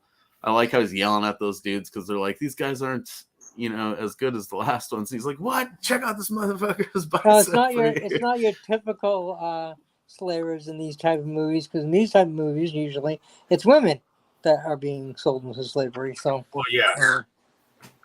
Usually scantily clad. That is true. That's a good point, especially these budget movies would often throw scantily clad chicks in there, to make up for the lack of production value. They got a bunch of naked dudes. Yes, yeah. They took a different route with it with this one, but I feel like they did that for the women. The Hunchback is the best example in this movie of something I think that's like intentionally supposed to be kind of comedic. I mean, he's very much hamming. Kind of reminds me of like a Friar Tuck like dude, because he's obviously drunk and he's like he's drooling out the side of his mouth, and when you first meet Friar Tuck in like some of the Robin Hood movies, he's obviously drunk and like jovial. He's not as fucking foul as this dude is, though. No, he's not as foul. And he's like leaking some type of wine and meat juice out of his mouth all exaggeratedly when you first see him. What's that? I love what Gort does to him. Oh, it's great, dude. And that guy's performance as that Hunchback, he was going all out. I mean, it felt like every line that he uttered, he was spitting on someone in his direct vicinity. You know what I mean? Like, he had a juicy mouth for sure. And it ended up being his demise, you know, the cause of his demise. Because after they absolutely smoked his entire slaver crew. He's like, some people just can't keep their mouths shut. That was one of the best lines. I think, dude. What did you guys think about them just smoking his whole crew too? That was like the first time we really got to see these guys all go into battle. I feel like as a group, that was great. Pretty fucking amazingly. They just fucking annihilated them. And is this not the portion where we see like the long rapid fire sequence with the arrows? It is. Yeah. It is. Yeah, we see the elf fucking shooting arrows and the rapid fire crossbow, and it's like the arrows are just flying everywhere. You barely see anything else fucking happening. All you see is fucking arrows everywhere, fucking flying around. It is kind of cheesy with the quick cut now, but in 1980, I don't know, that might have still been kind of cool looking. It worked on a budget. How else they would have been able to do it back then? Oh, I thought it was kind of cool looking. It has its charm for sure. Yeah. But yeah, the whole end of this sequence where they, you know, put the Hunchback down on the ground and rig up his club above his face with the rope in his mouth is just great. He didn't last long. No, he didn't. Not at all. Yeah, I think it was probably maybe like 20 seconds because he just needed to tell those guys how he felt. I guess I don't know. But pretty much, you know, this nets them a ton of cash. This dude has been selling slaves, obviously, so he was sitting on a nice chunk of change on his boat or whatever. And they get that back there, and basically, I guess the plan is to lure, you know, Voltan out and, like, you know, ambush him in this abbey or whatever. But the problem is, like, his son. Yeah. See, I don't get that part either. His son figures out about it, but then kills the witness so they can't tell his dad because the son secretly wants his dad to die because they have a very kinky relationship. And the son wants more action, and he obviously wants more leadership. And when he is told fucking no by Bolton. He acts like a whiny little bitch. I mean, Well, he's told no, and God a knows pretty. kid. In fact, he pulls out his sword on slightly, and he's like, His dagger. a little bit longer, and that'll be your death or some shit. Yeah, his dagger. Oh, he has him like grabbed by the like neck. He's like, yeah, I'll kill you right now. Dude, you know who else that like his son reminds me of that Ramsay dude from Game of Thrones that gets eaten by his dogs? I feel like that guy had to have taken some shit from this because if I can remember the name after our chat here, I'll put it in there because that dude with one hand definitely reminds me of that old dude that's in a bunch of Game of Thrones. I just can't remember his name. He's like a slave or whatever, kind of like a man slave that is just there for like advice and war or something. It's been a while since I watched Game of Thrones, but yeah. He reminds me of the son of the sheriff of Nottingham at Robin Hood, Prince of Thieves. Was it the son? It was somebody in that guy. The one who was like, why cut their heart out with a spoon? Why not an axe? Yeah, I don't know, man. It's been a little while since I've seen that one. A long time. Yeah, there's a couple of characters in here that are dead ringers for Game of Thrones counterparts. But yeah, the son thing doesn't really come into it. You know what I mean? Like they introduced this whole side scheme with his son, but then nothing really comes of it, right? I mean, he doesn't tell his dad about the ambush, but he comes instead and gets ambushed. What's that? He never lives. He ends up getting killed, so he doesn't. He on his dying breath, he's trying to tell his dad he wanted to prove to him, that he could do, he wanted the recognition is what it was, and well, he died trying to get it. He wasn't worthy. Then, of course, you find out he's not really Didn't his seem son. to affect the movie at all. You know? He's not worthy. What's the fucking point of that? Yeah, exactly. And like I said, then you find out that he's not even his son because he's like, no one would want to look at me, so I had to steal some other man's son. Yeah, it didn't really. Yeah, you're right. It didn't really affect the movie too much, except for just Voltron more pissed off because because he killed his adopted kid they stole. Yeah, he just killed a kid that he kidnapped. Then it sounds like wasn't even. It's weird. I mean, I guess it was there as just filler, and the dude did seem gnarly. Like he seemed like an unhinged fella, but we didn't really see much of him. He's just kind of there to be like, aha, I figured it out. I shall kill this witness, and then I'll show up and get killed instead of my dad. And then that's it. Like that's his involvement. But basically, that happens. And then, of course, now Voltan is aware that they're... Right, and then he just ends up giving it away anyways because he goes there and gets killed instead. And then Voltan is fully aware that they're all down there. So they basically set up a siege around the castle, and what you imagine what might happen is pretty much what happens. They have a couple real sweet fucking battles. Actually, I think initially after the first battle, they know that they're basically just outgunned, so they're kind of holed up inside the castle, right? Yeah. And then I think that's when that nun betrays them, or attempts to, anyways. Or no, she fully does. She sneaks out and goes to Voltan. Because at this point, it's become pretty clear that several times Hawk could have, at least in her opinion, and probably mine as well, made decisions that were more focused on getting out of this with the least amount of casualties. But obviously, once they're in the Abbey, it feels like with everybody assembled, it does sort of feel like Hawk kicks into revenge mode a little bit, because that's probably one of the best acted scenes in the movie as well, outside of that introductory part with the one-armed dude and the nuns, is that scene where the nun sneaks out while Hawk is I think he was just talking and she's looking at him and he says something to her and she's just kind of like, yeah, okay, and she's looking at him like he's gone nuts or something, and she just sneaks out. So credit to that lady for that performance. But What do you guys think of the Judas nun or whatever you want to call her? Well, I mean, it's kind of frustrating, but Idiot. it was expected. Bad nun, bad. Yeah. She was pretty stupid. Stupid and evil. I could see her concerns and wanting to try to like bring it to a but peaceful she's selling out conclusion. the But dude that was trying to help them.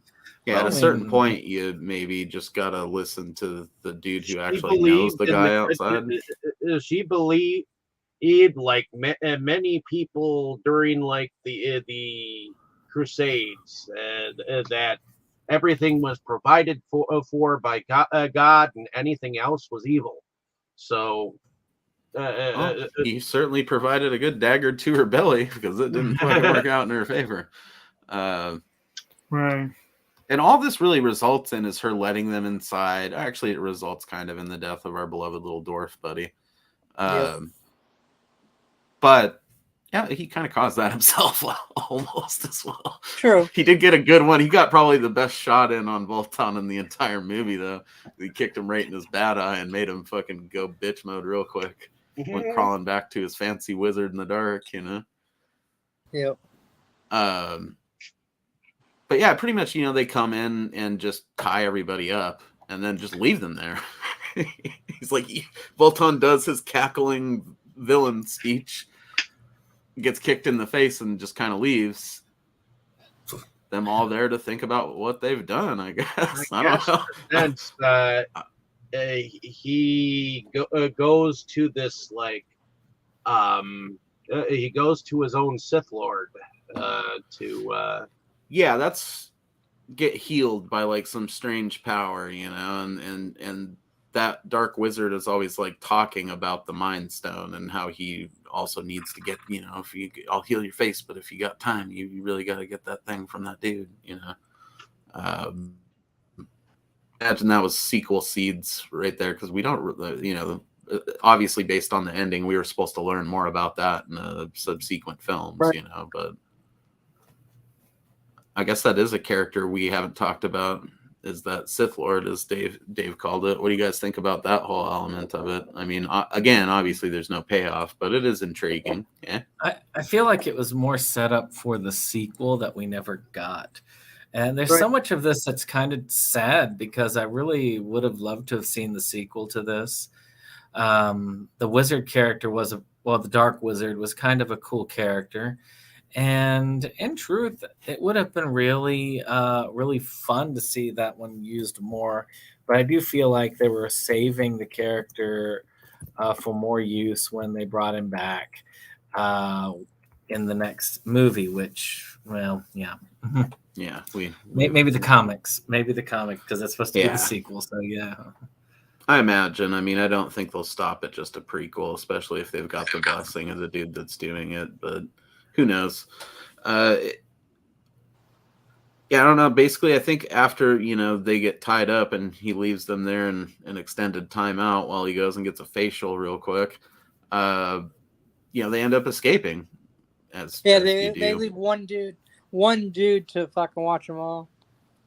And our witch, who really should have been involved in more of the fight a lot sooner, she even says it like, you know, nah, I'm gonna stay around because, you know, the final fight is yet to come and you guys are gonna need me. But they keep basically ditching her. I don't know why they wouldn't just bring her around. Magic light is pretty handy. You're there forever. But she basically like fucking, you know, Jedi's the lock off the door and then just shoots that dude with like a silly string spell out of the end of her friggin' staff there. Yeah, and then comes in and just rescues everybody.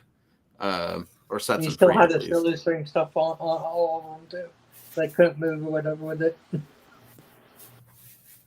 Yeah, I love that for some reason, the whole idea of that. The first time I saw the movie, I was like, oh, what the fuck? Is that a gun? Like, is there going to somehow be like a random pirate on the other side of the door? But then it turned out to be the witch, which was still a cool surprise, you know. But a pirate would have been real unexpected.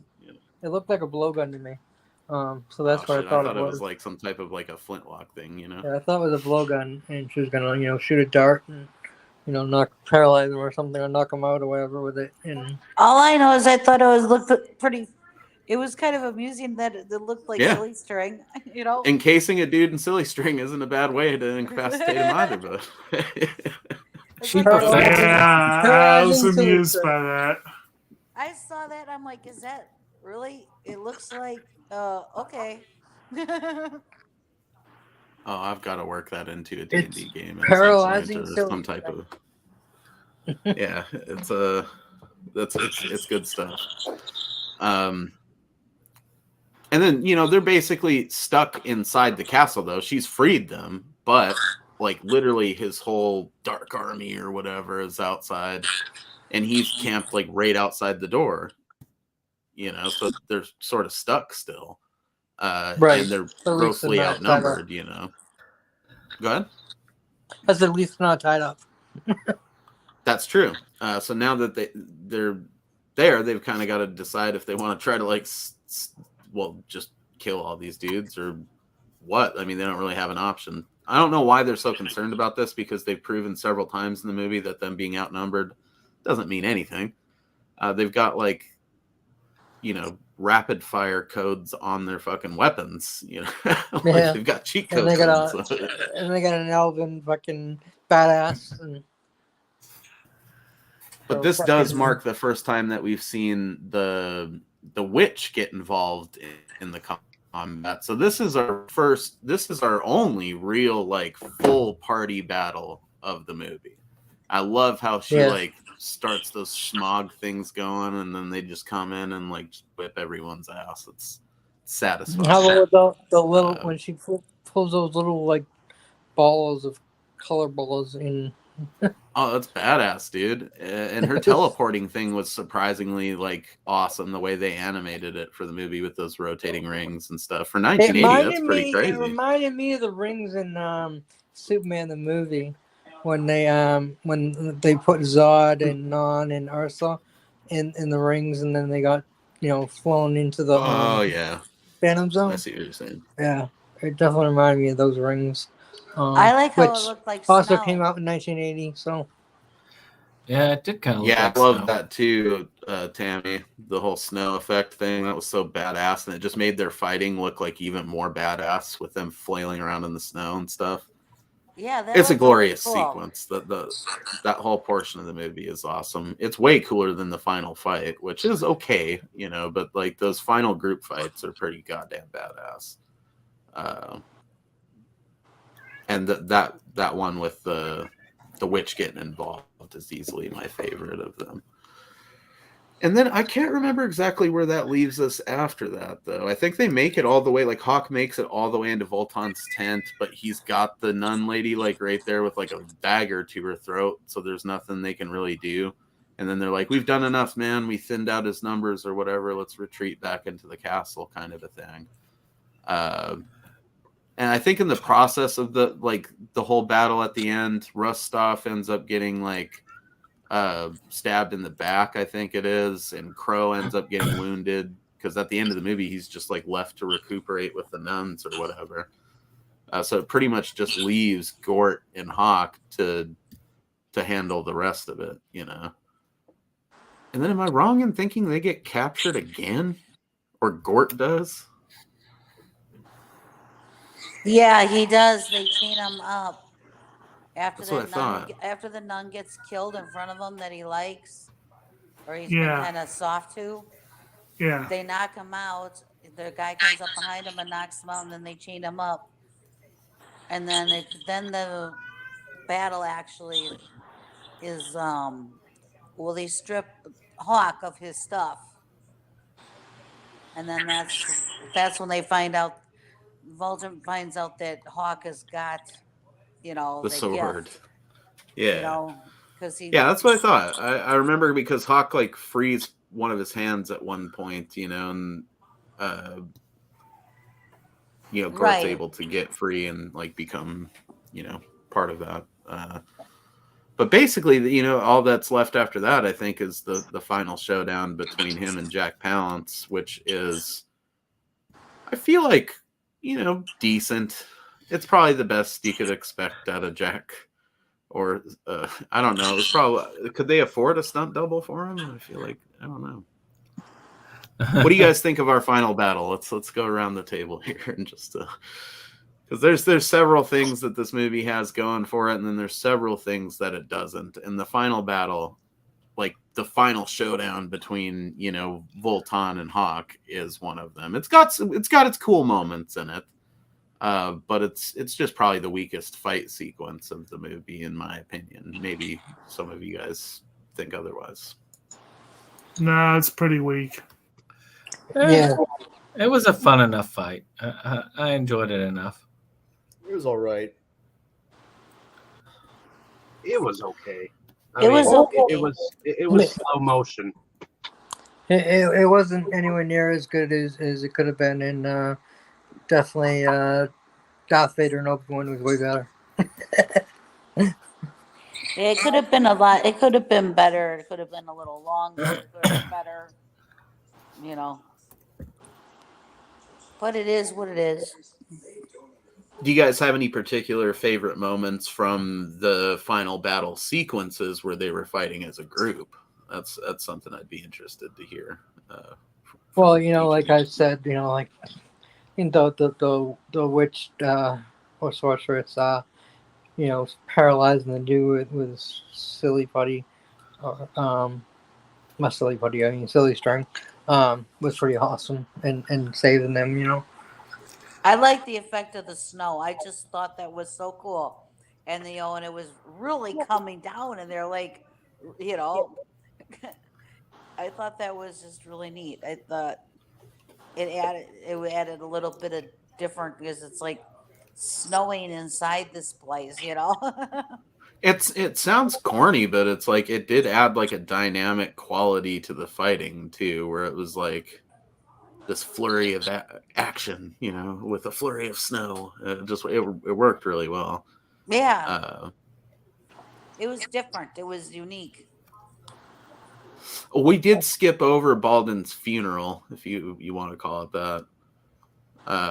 Where they're, you know, he's like, I'm gonna die. I'm sorry I couldn't be there in the final battle with you, but at least I died among my friends. That's probably my favorite part of like the final, you know, portion of the film. Then because he said that if you remember, he said that in the beginning.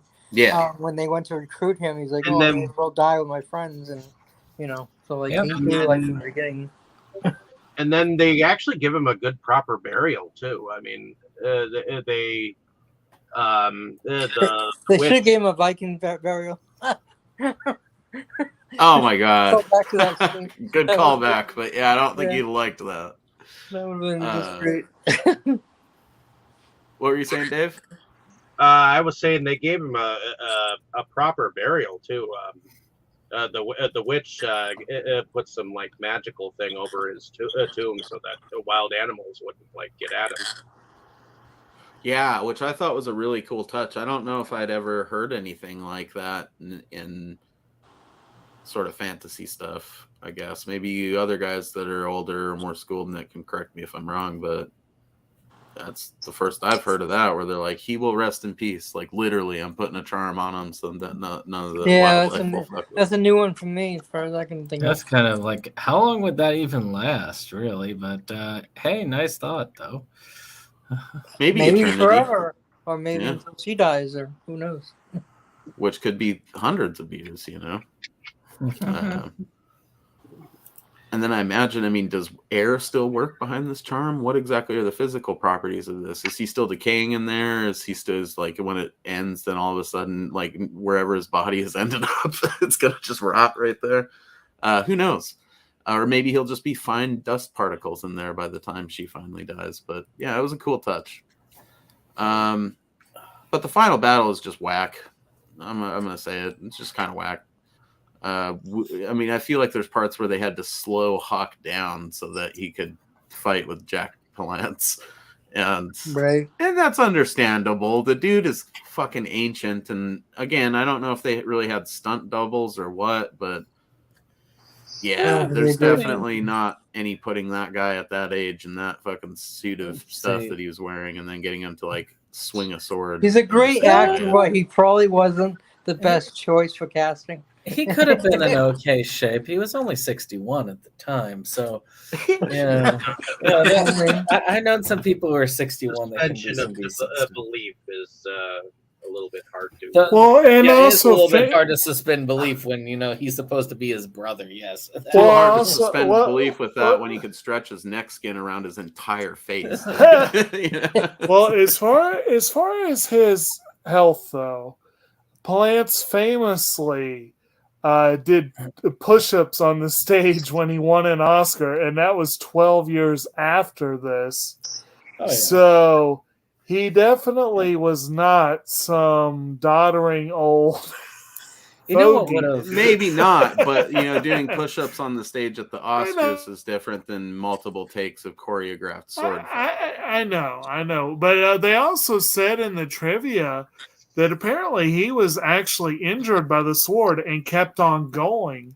So he was definitely a trooper, if nothing else. Oh, Actually, yeah, you know you what can would see have that in fixed him this? through the entire movie because there is, sorry to cut you off, Brandon, but there is a couple of key moments where he delivers lines in that way where it's like your grandpa that's entertained you long enough and he's finally pissed and he's like, let's get this over with. There are a couple of Voltan lines in the movie. The one I think is most obvious is the one where I think he's like on a horse maybe, and he's saying that like if they don't get the shit or if they don't deliver Hawk to him, he's gonna just kill them all and take them anyways and erase the monastery from the face of the land, like it just feels like he's like over it in that scene. I'm not sure when they shot that in the sequence of all this, but it feels like he's like done for the day right there. There's one writing fix that they could have done that would have fixed all of that.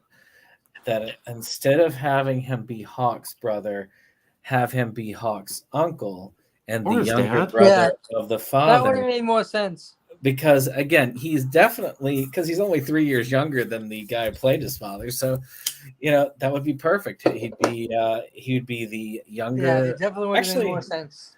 And all the motivations are there. I mean, the father, of course, being the oldest brother, would have inherited the kingdom. He would have been jealous of that. He could have been trying to go after that younger woman, or just try to eliminate Hawk altogether.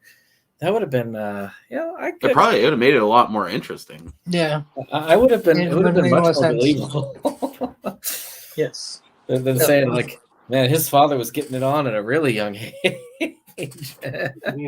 Well, and just their age difference. It's like, how in medieval times did your dad live long enough to even have kids that far apart? How does that happen? But yeah, I mean, there's definitely, they should have took another pass over some of these ideas, maybe. Yeah, but I don't know. I don't want to feel like we're bashing Jack Palance for. Oh no, his Jack performance Palance in the final scene. He did great. He was a great sport about it. I'm sure he thought this was dorky as fuck when he was making it, and it is. But I'm glad that you did it, Jack. So wherever you are, I appreciate you. But yeah, the final scene, I don't know. It would have been cooler maybe if he killed Jack and then like that wizard came out and it was like an actual badass sword fighter, so that we could have gotten like a sword fight that wasn't in slow motion. That'd have been cool.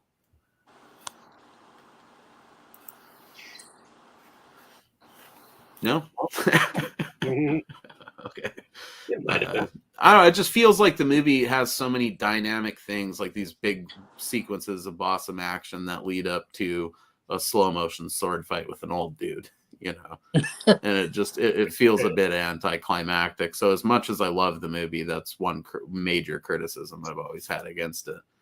And sure, that probably is Jack Palance's fault, but I mean, it's also at the same time, like they cast him, so what they expect. I mean, who knows how long this took to make out in some random forest over in England,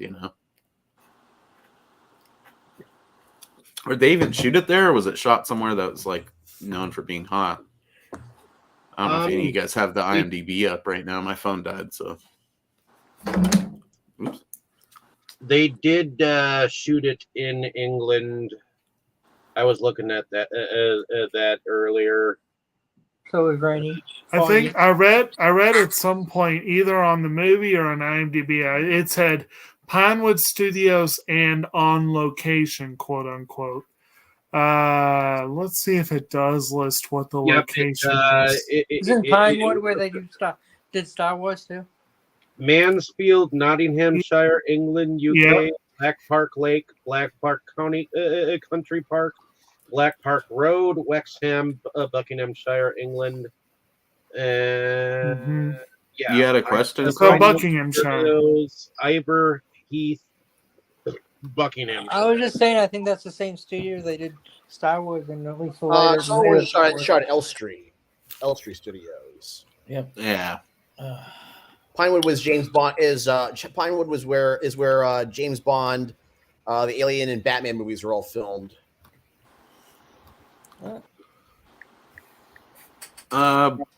Yeah, I don't know. There's not a ton of this. I mean, the Forrest stuff is so closely shot that you can't really tell it's a soundstage or something if that's where they shot it at. It feels like, if I were to guess, the on-location stuff might have been the bigger set pieces, like that old church or whatever is probably what they mean. Because the Forrest stuff would be easy enough to just set up in some studio soundstage and shoot it all indoors, But they were riding a lot of horses, and I don't know if you'd want to be tracking horses, because horses just be randomly taking dumps, man. They don't let you know like a dog or a cat.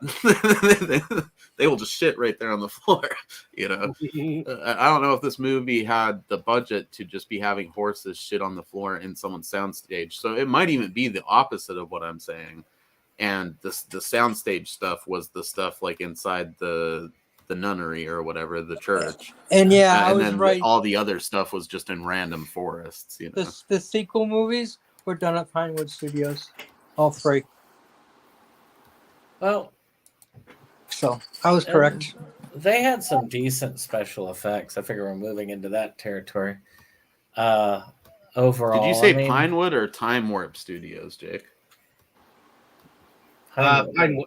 Pinewood, Oh, yeah. Yeah, Pinewood. That's what I said. Pinewood was the one that the three Star Wars sequels were Anyway, filmed. sorry, I just wanted to clarify that, Brandon. What were you saying? I figure since we're kind of moving into that effects and production design, we're there, bro. I felt like it was decent for a movie of its caliber. There was a movie that came out probably about actually not that long before called The Magic Sword, which had Estelle Winwood in it and you had a couple of those films in the 70s that had about even when it came to production design. And this one looked about as good as that, maybe a little bit better in some ways. I thought that the costumes were pretty cool. Like I say, Hawk has that kind of Han Solo Prince Charming look. Thing going. So where he's just like that cool guy. And all the other characters had pretty awesome looks to them as well. The only things that kind of like the stop motion crossbow firing and some of the elf shots were kind of there, but I did like how they edited it together in a way to make it look like they were doing rapid fire. Yeah, it was neat how they did that. I think its effectiveness rating has certainly gone down as the years have gone by, but its charm rating has shot through the roof. There's never a time I watch this, or even just the trailer, where I don't smile at the rapid fire, because it's just so goofy and fun, But for 1980, I mean, there wasn't too much more they could have done to make it look as good. I don't think. Maybe with a bigger budget, I don't think slightly better, a little better, but they didn't have a big budget, so I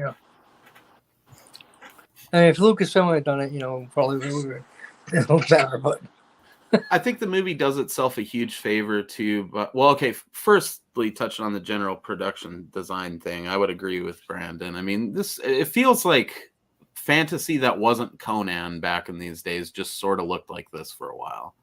Be it like earlier stuff from the 70s or later stuff from the 80s. I mean, there's big budget ones here and there, bigger budget ones, and you could see it. But I mean, it's just this, I think it's a good example of the feel that you get from a lot of the, I don't want to say off-brand fantasy, because it really is just all the same crap. Even Conan was just them doing old pulpy stuff.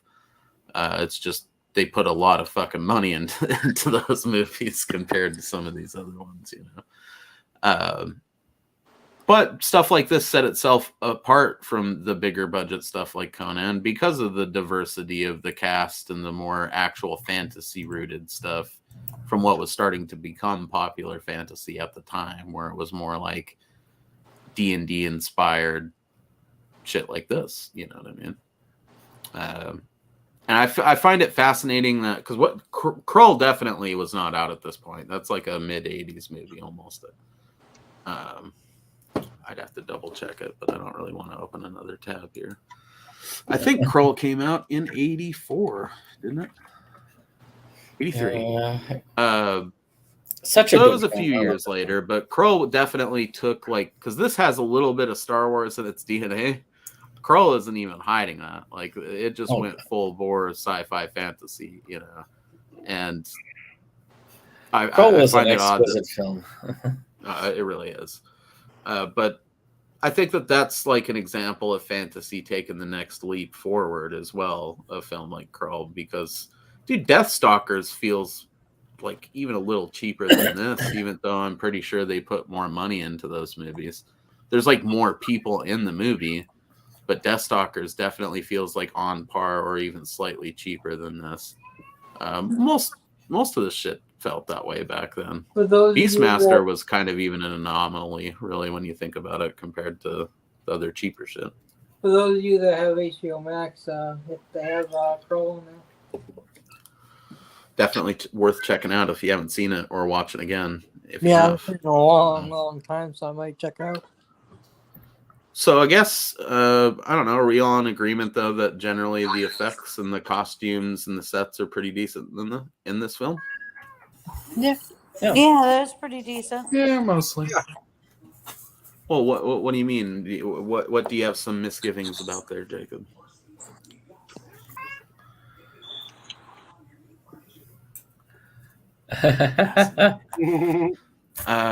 he was struck speechless by it at the end. Go hopping. The witch got him with the sticky. I think her costume is probably my favorite of all the costumes. Is the witch Yeah. Maybe it's just the way they photograph her too, where you don't really ever see her And the face witch at first. is actually played by Patricia Quinn, who plays in Rocky Horror Picture Show. Magenta. Yep. She super reminds me with her vocal performance in this, assuming that that's not someone dubbing her over, of the lady from. She gives it a very Wizards vibe. You know, the Ralph Bakshi movie.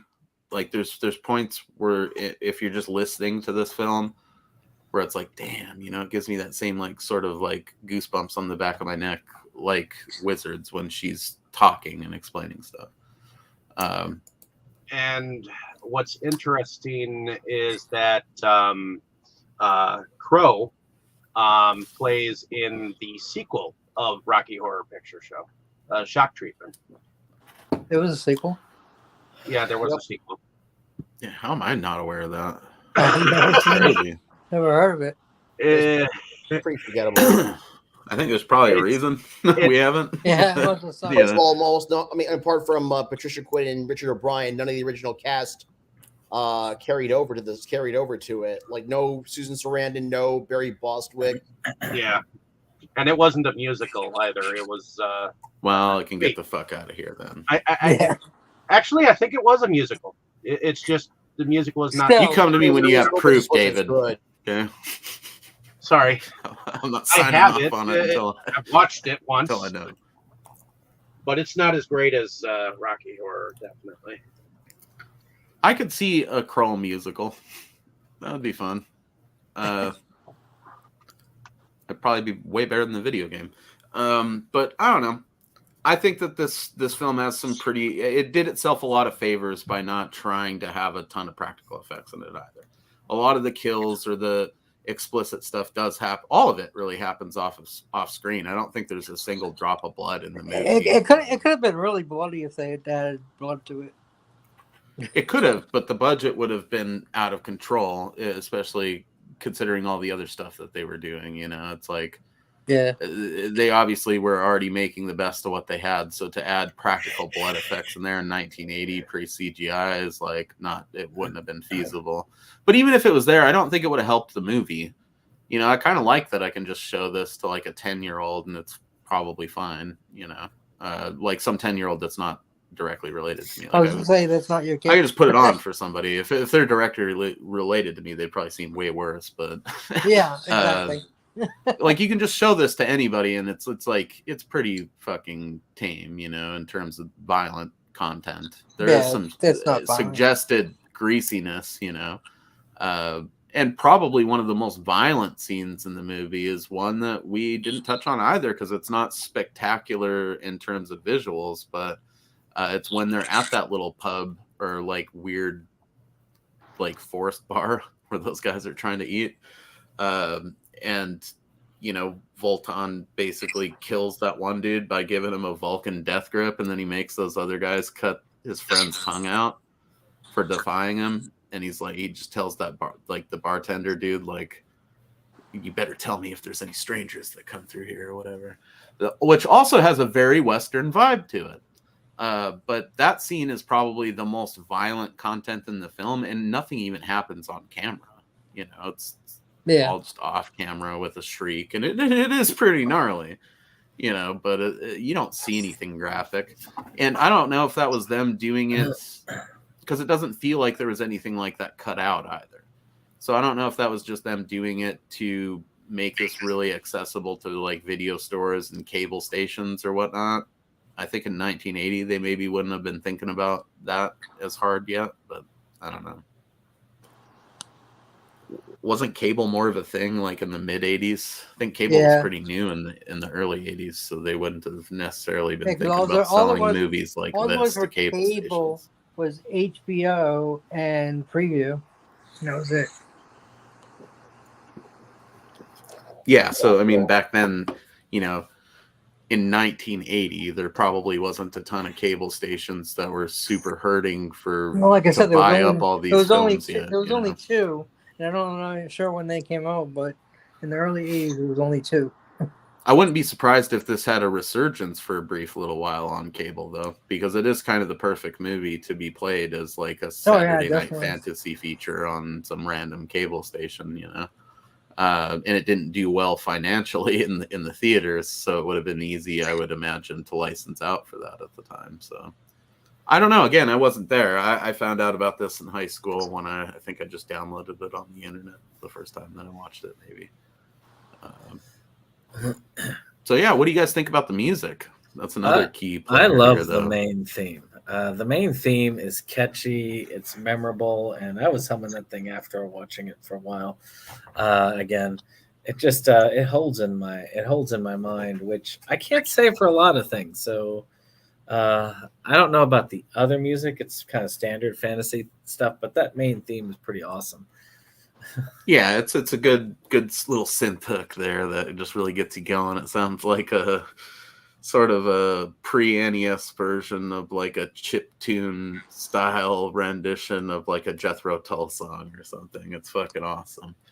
And I like how they do like a remixed, more sort of like doomy symphonic version of it for the final battle, where it's like slowed down a little bit, but it's still that same tune. It reminds me of video games that would later, you know, like play like an ominous version of the main theme during the final battle. You know what I'm talking about, Jake?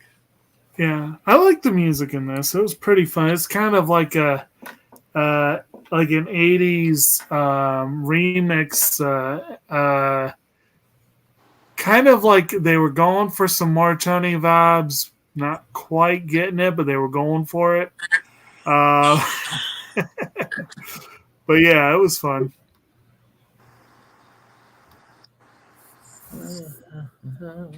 Nobody else has any thoughts on the soundtrack? I mean, it is a prominent part of the film and arguably makes up for the lack of special effects. I mean, I always get a very video game vibe by the way it's used in it, too, because it is pretty much exclusively used for travel and battle sequences, that main theme.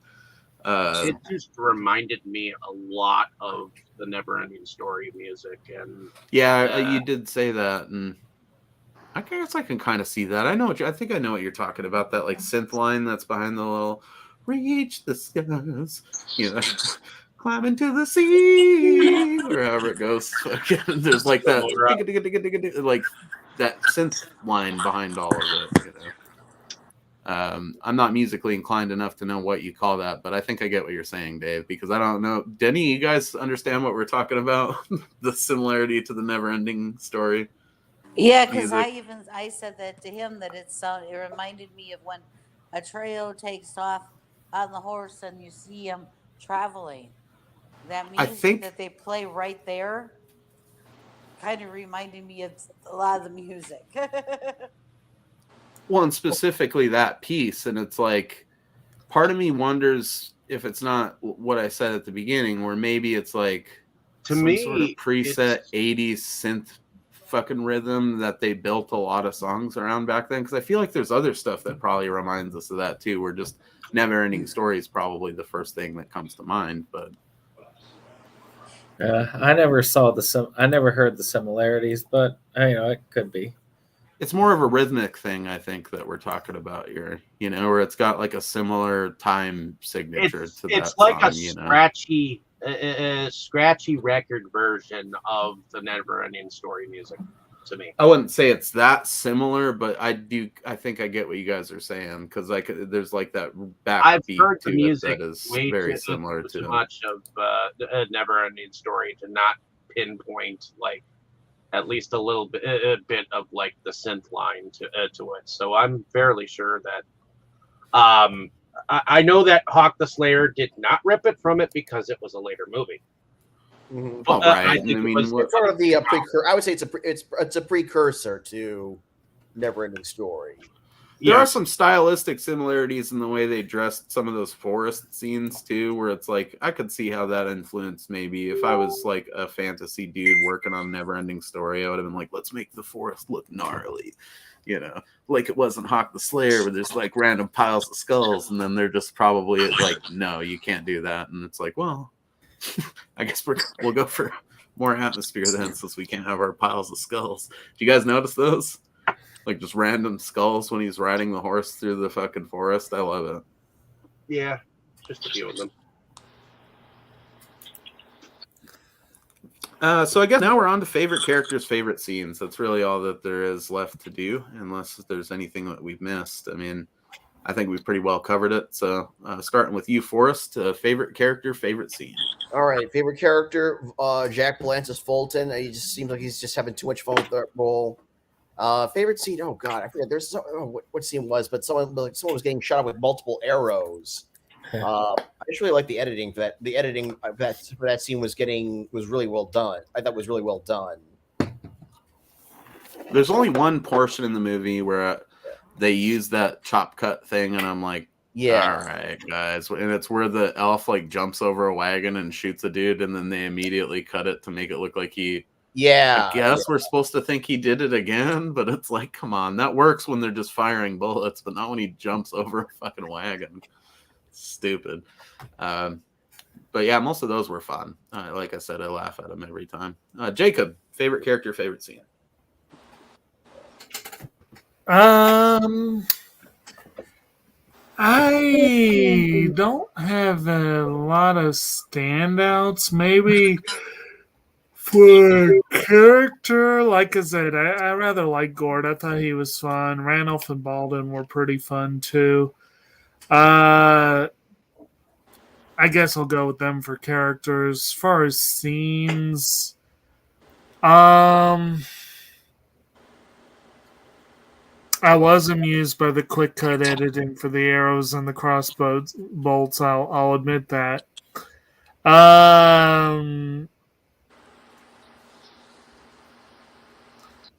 I'm really not entirely certain I can think of a standout scene.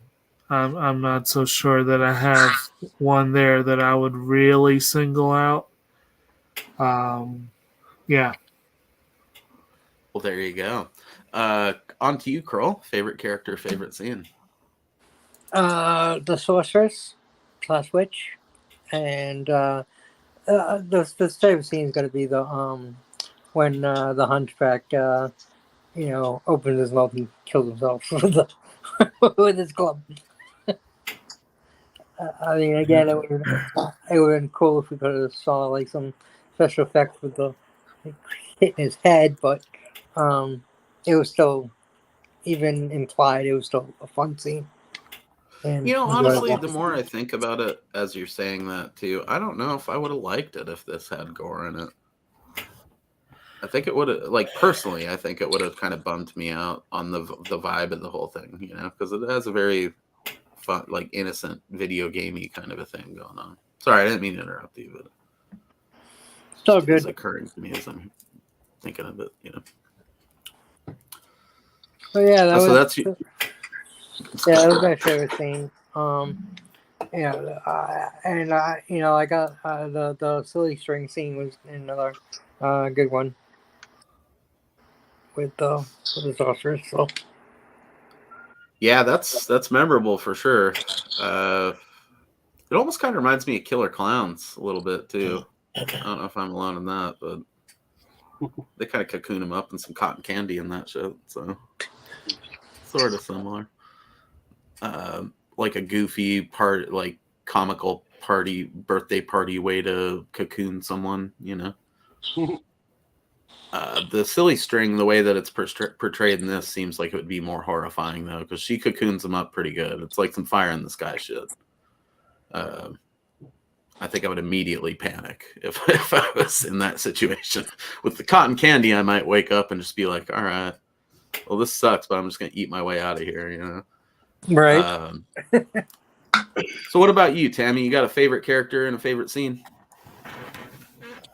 Yeah, my favorite character is the witch, or was she sorceress, whatever you want to call her.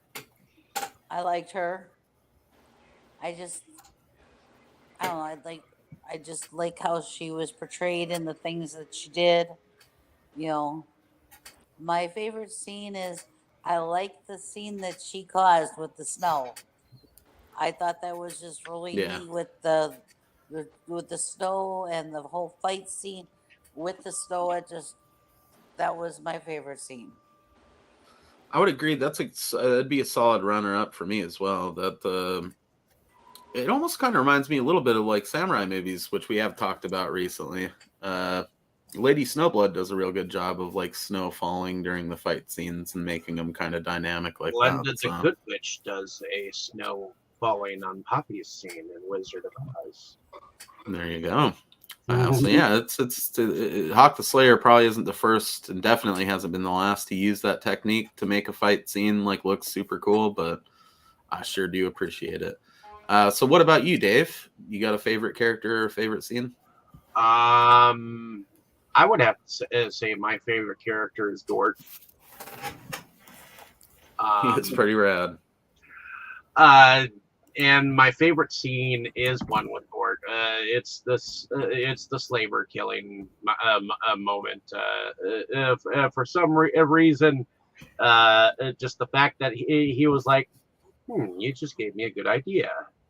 And he puts the rope in his mouth, and he's like. Yep, that scene was just awesome. Yeah, the whole sequence. That line, some people just can't keep their mouth shut. He just had a humor to him that was awesome, especially with him and the dwarf. I mean, their interactions were awesome. They really were, dude. The whole splitting the bread at the end too, because I love how the dwarf keeps basically tricking him into sharing his food, and then by the end he's caught on kind of, so he's like, all right, I'll just split it with you.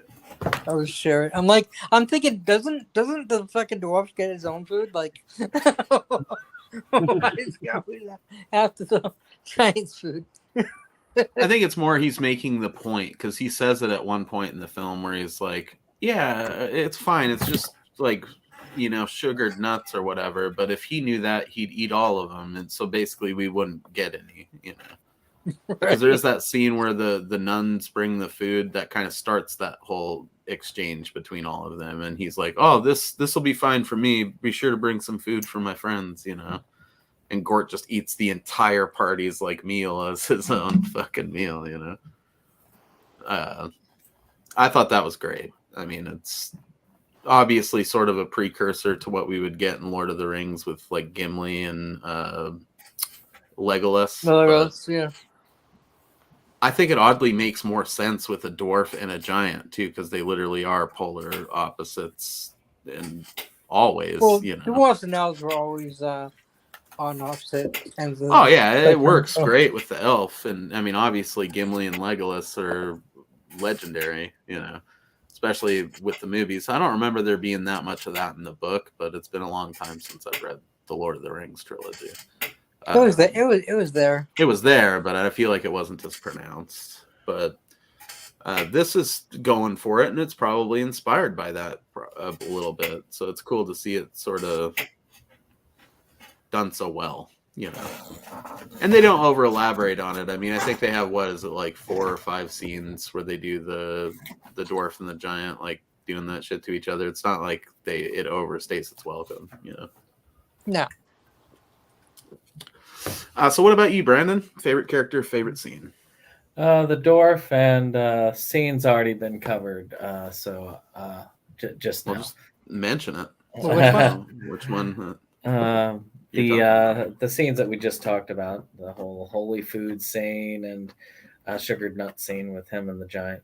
Oh, nice. I think my favorite character has got to also be the witch. I mean, I like all the characters to some degree. Gort, obviously, and Baldin quite a bit. But the witch is just so fucking rad. I love that they portray her as like not just this random mystic hag in the forest, you know. She actually comes in and on several occasions immediately thereafter fucking makes a huge difference. So she's not just useless. I also like that they kind of imply, and I haven't looked at photos or anything to confirm this, but that the lady underneath there might be hot. Yeah, because she's not an old witch, you know what I'm saying? Yeah. So and she actually looks like, damn, you know, if we took all those fucking gross rags and that eyeball fucking bandana off of her. Yeah. Eyeball bandana, definitely. Yeah, she might, you know, just a pair of sunglasses. I could take her out to dinner or something. So there's just multiple layers to why I like the witch. I like that they didn't explain too much with her either, but it's also doesn't feel blatantly like they were just saving it for sequels. Yeah, she's meant to be mysterious. Yeah, which she should be. Yeah, it's not that we're missing information that we didn't get because they didn't make the second movie. It's that she's supposed to be that character, you know. So that's nice. Favorite scene. I mean, non-action scene would probably be the whole Baldin funeral thing. That part, like the movie gets oddly heartfelt for a moment, you know? And I like the way that they seeded it, as you mentioned, where he talks about, like, at the beginning of the movie with him, not the movie, but the beginning of his involvement in it, where he says that, I've got nothing better to do. I mean, I'd rather just die among friends, basically. Yeah. So it made that whole scene pretty cool. My favorite action sequence of the movie has got to be a tie between the two full group battles. Like that first one where they assault the slavers is super fucking awesome, and then obviously has that amazing, like, darkly comedic payoff with the whole mace to the face thing. But that scene where the witch is actually involved, even though we're missing Baldin in it, it's pretty rad, you know. Just the way it all plays out, and then she like assaults dudes with super balls at one point as well, which is pretty fucking awesome. So yeah, tie between those. And I think that pretty much covers Hawk the Slayer. I mean, I don't know. Anybody have any recommendationary like words they want to throw in at the end? I think I just invented a word right there, but let's do it. Recommendationary. If you're going to tell your friends to watch this in one sentence, what would you say, Brandon? It's Hawktastic. Maybe 2 sentences is better. However many it takes, just make it quick. Oh yeah, well, I think it's fun if you like D&D movies and B fantasy movies. There you go. I would concur. Also, maybe Hawktastic. Hawktastic, yeah. Hashtag Hawktastic. It definitely is one that you should go into maybe not expecting Conan, but expecting like Conan adjacent. You know, this is pretty par for the course, I feel I would like, say for what you could. Go in expecting like Deathstalker or Beastmaster. I think you like Conan, dude. I think Conan's the baseline for this era of fantasy fiction. Kind of the gold standard. Say so. Yeah. I don't necessarily love the Conan movies. There's books I like a lot better than those, but actually, I would say Conan. Actually, I would say Conan and Dragon Slayer are the gold standards, at least for this era. That's fair as well. Yeah, I mean, it's definitely, you know, pretty indicative of a lot of the fantasy that you were getting at the time. So it's no Lord of the Rings, but it's a good time. Yeah. It's only one of these, so you can get in and out in 90 minutes and not have to fucking stay at your friend's house for 15 hours or however long it takes to watch those movies now. Or to play those games. I'd play D&D for 15 hours before I'd sit there and watch extended cut Lord of the Rings in one sitting, but that's just me. Same here. Take her away, Dave. Let's get us the fuck out of here. Alrighty. Let's do our outros. So Forrest, why don't you tell us a little bit about yourself and what you do? All right, my name is Forrest Bennett. I'm an independent film producer and sometimes actor based in Long Island, New York. I've always got something going on in the pipeline. Actually, this weekend I will be participating in the filming of a movie called a low budget horror movie called Brooklyn Love Doll Massacre. I also recently acted in a movie called Silent Night Deadly Night 3, and I've got another movie, and then I've got my feature film, my first feature film as an actor coming out in November called Amityville Thanksgiving, which I'm really excited for that to come. I'm really excited for that to come out and show to for everyone to see it. You can also find me on Instagram at under my name is not Gump, on Twitter Forrest Bennett 16, YouTube Forrest B Bennett. Always got something going on. Again, I've always got something going on in the pipeline. Alrighty. Heading over to you, Jake. Why don't you tell us a little bit about yourself and what you do? All right, I'm Kotobukijake. I'm a movie and TV and anime fan and collector here in Central Virginia. I'm the co-host of SeptumSin versus the World, where we just finished taking our votes yesterday for the Versus Awards for this year. We'll be tallying those up and presenting them at the end, I believe it's the end of September. I'm sure Brandon can give you a little more detail on that. We also do, we talk about physical media. I got a really fun score this week, so check that out. And we'll do got our upcoming anime talk on Clamp School Detective. Should be interesting. And of course, I like to take time when I can out of my busy schedule to join these fine folks, shoot the shit about all kinds of weird ass movies. And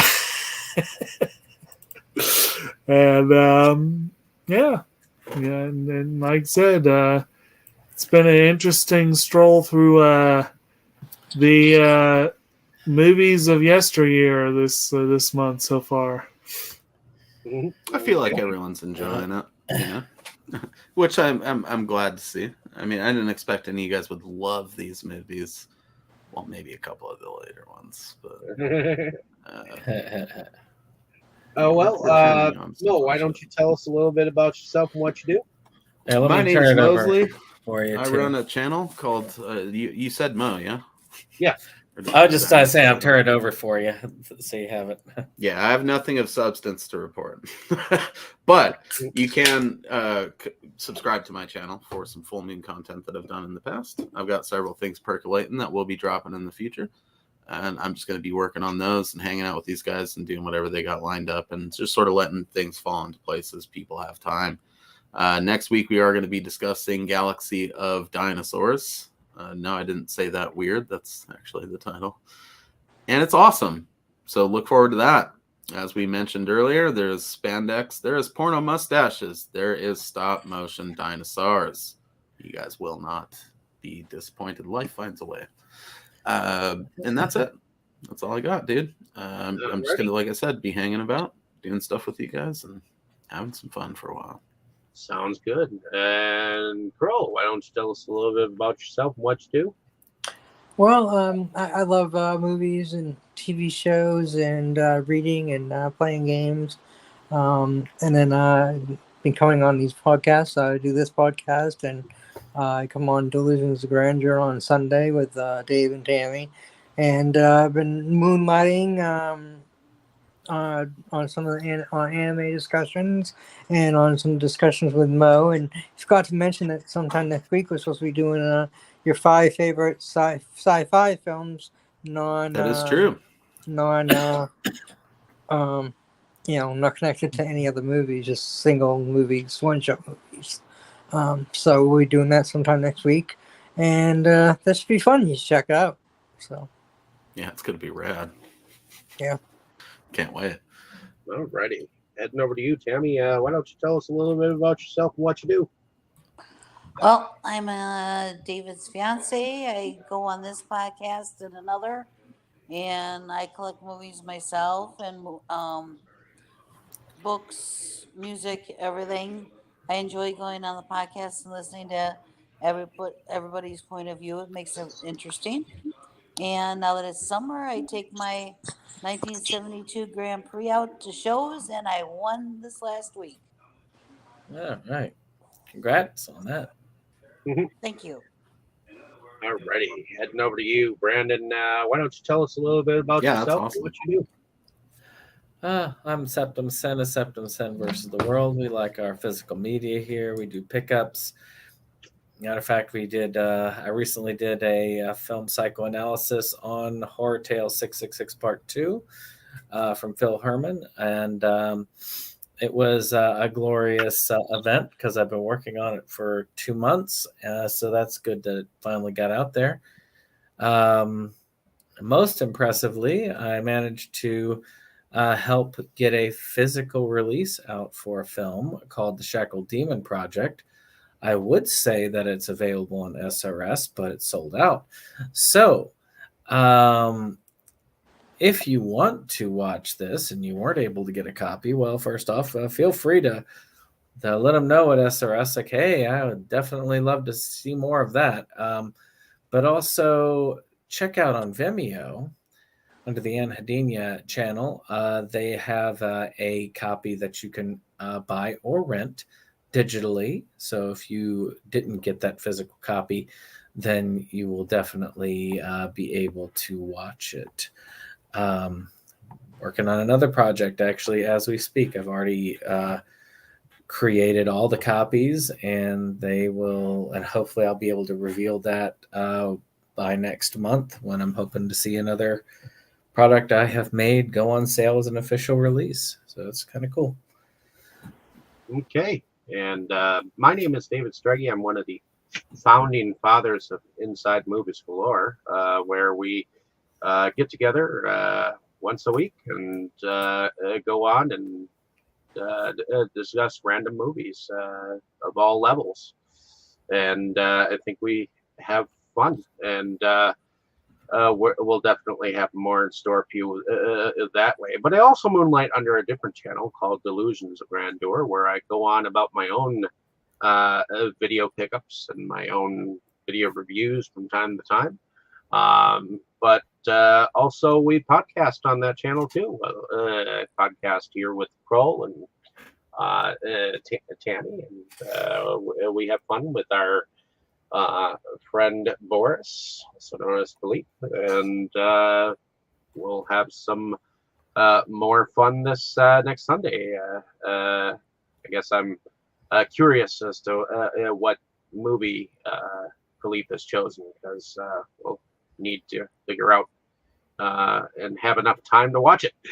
So, but other than that, we have some more stuff in store, as Mo here has said. So hopefully you get a chance to see this movie. Let us know down in the comments what you thought of our discussion, and like, share, and subscribe.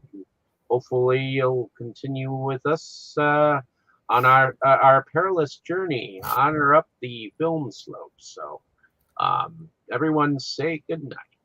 Good night. Good night. Good night, everyone.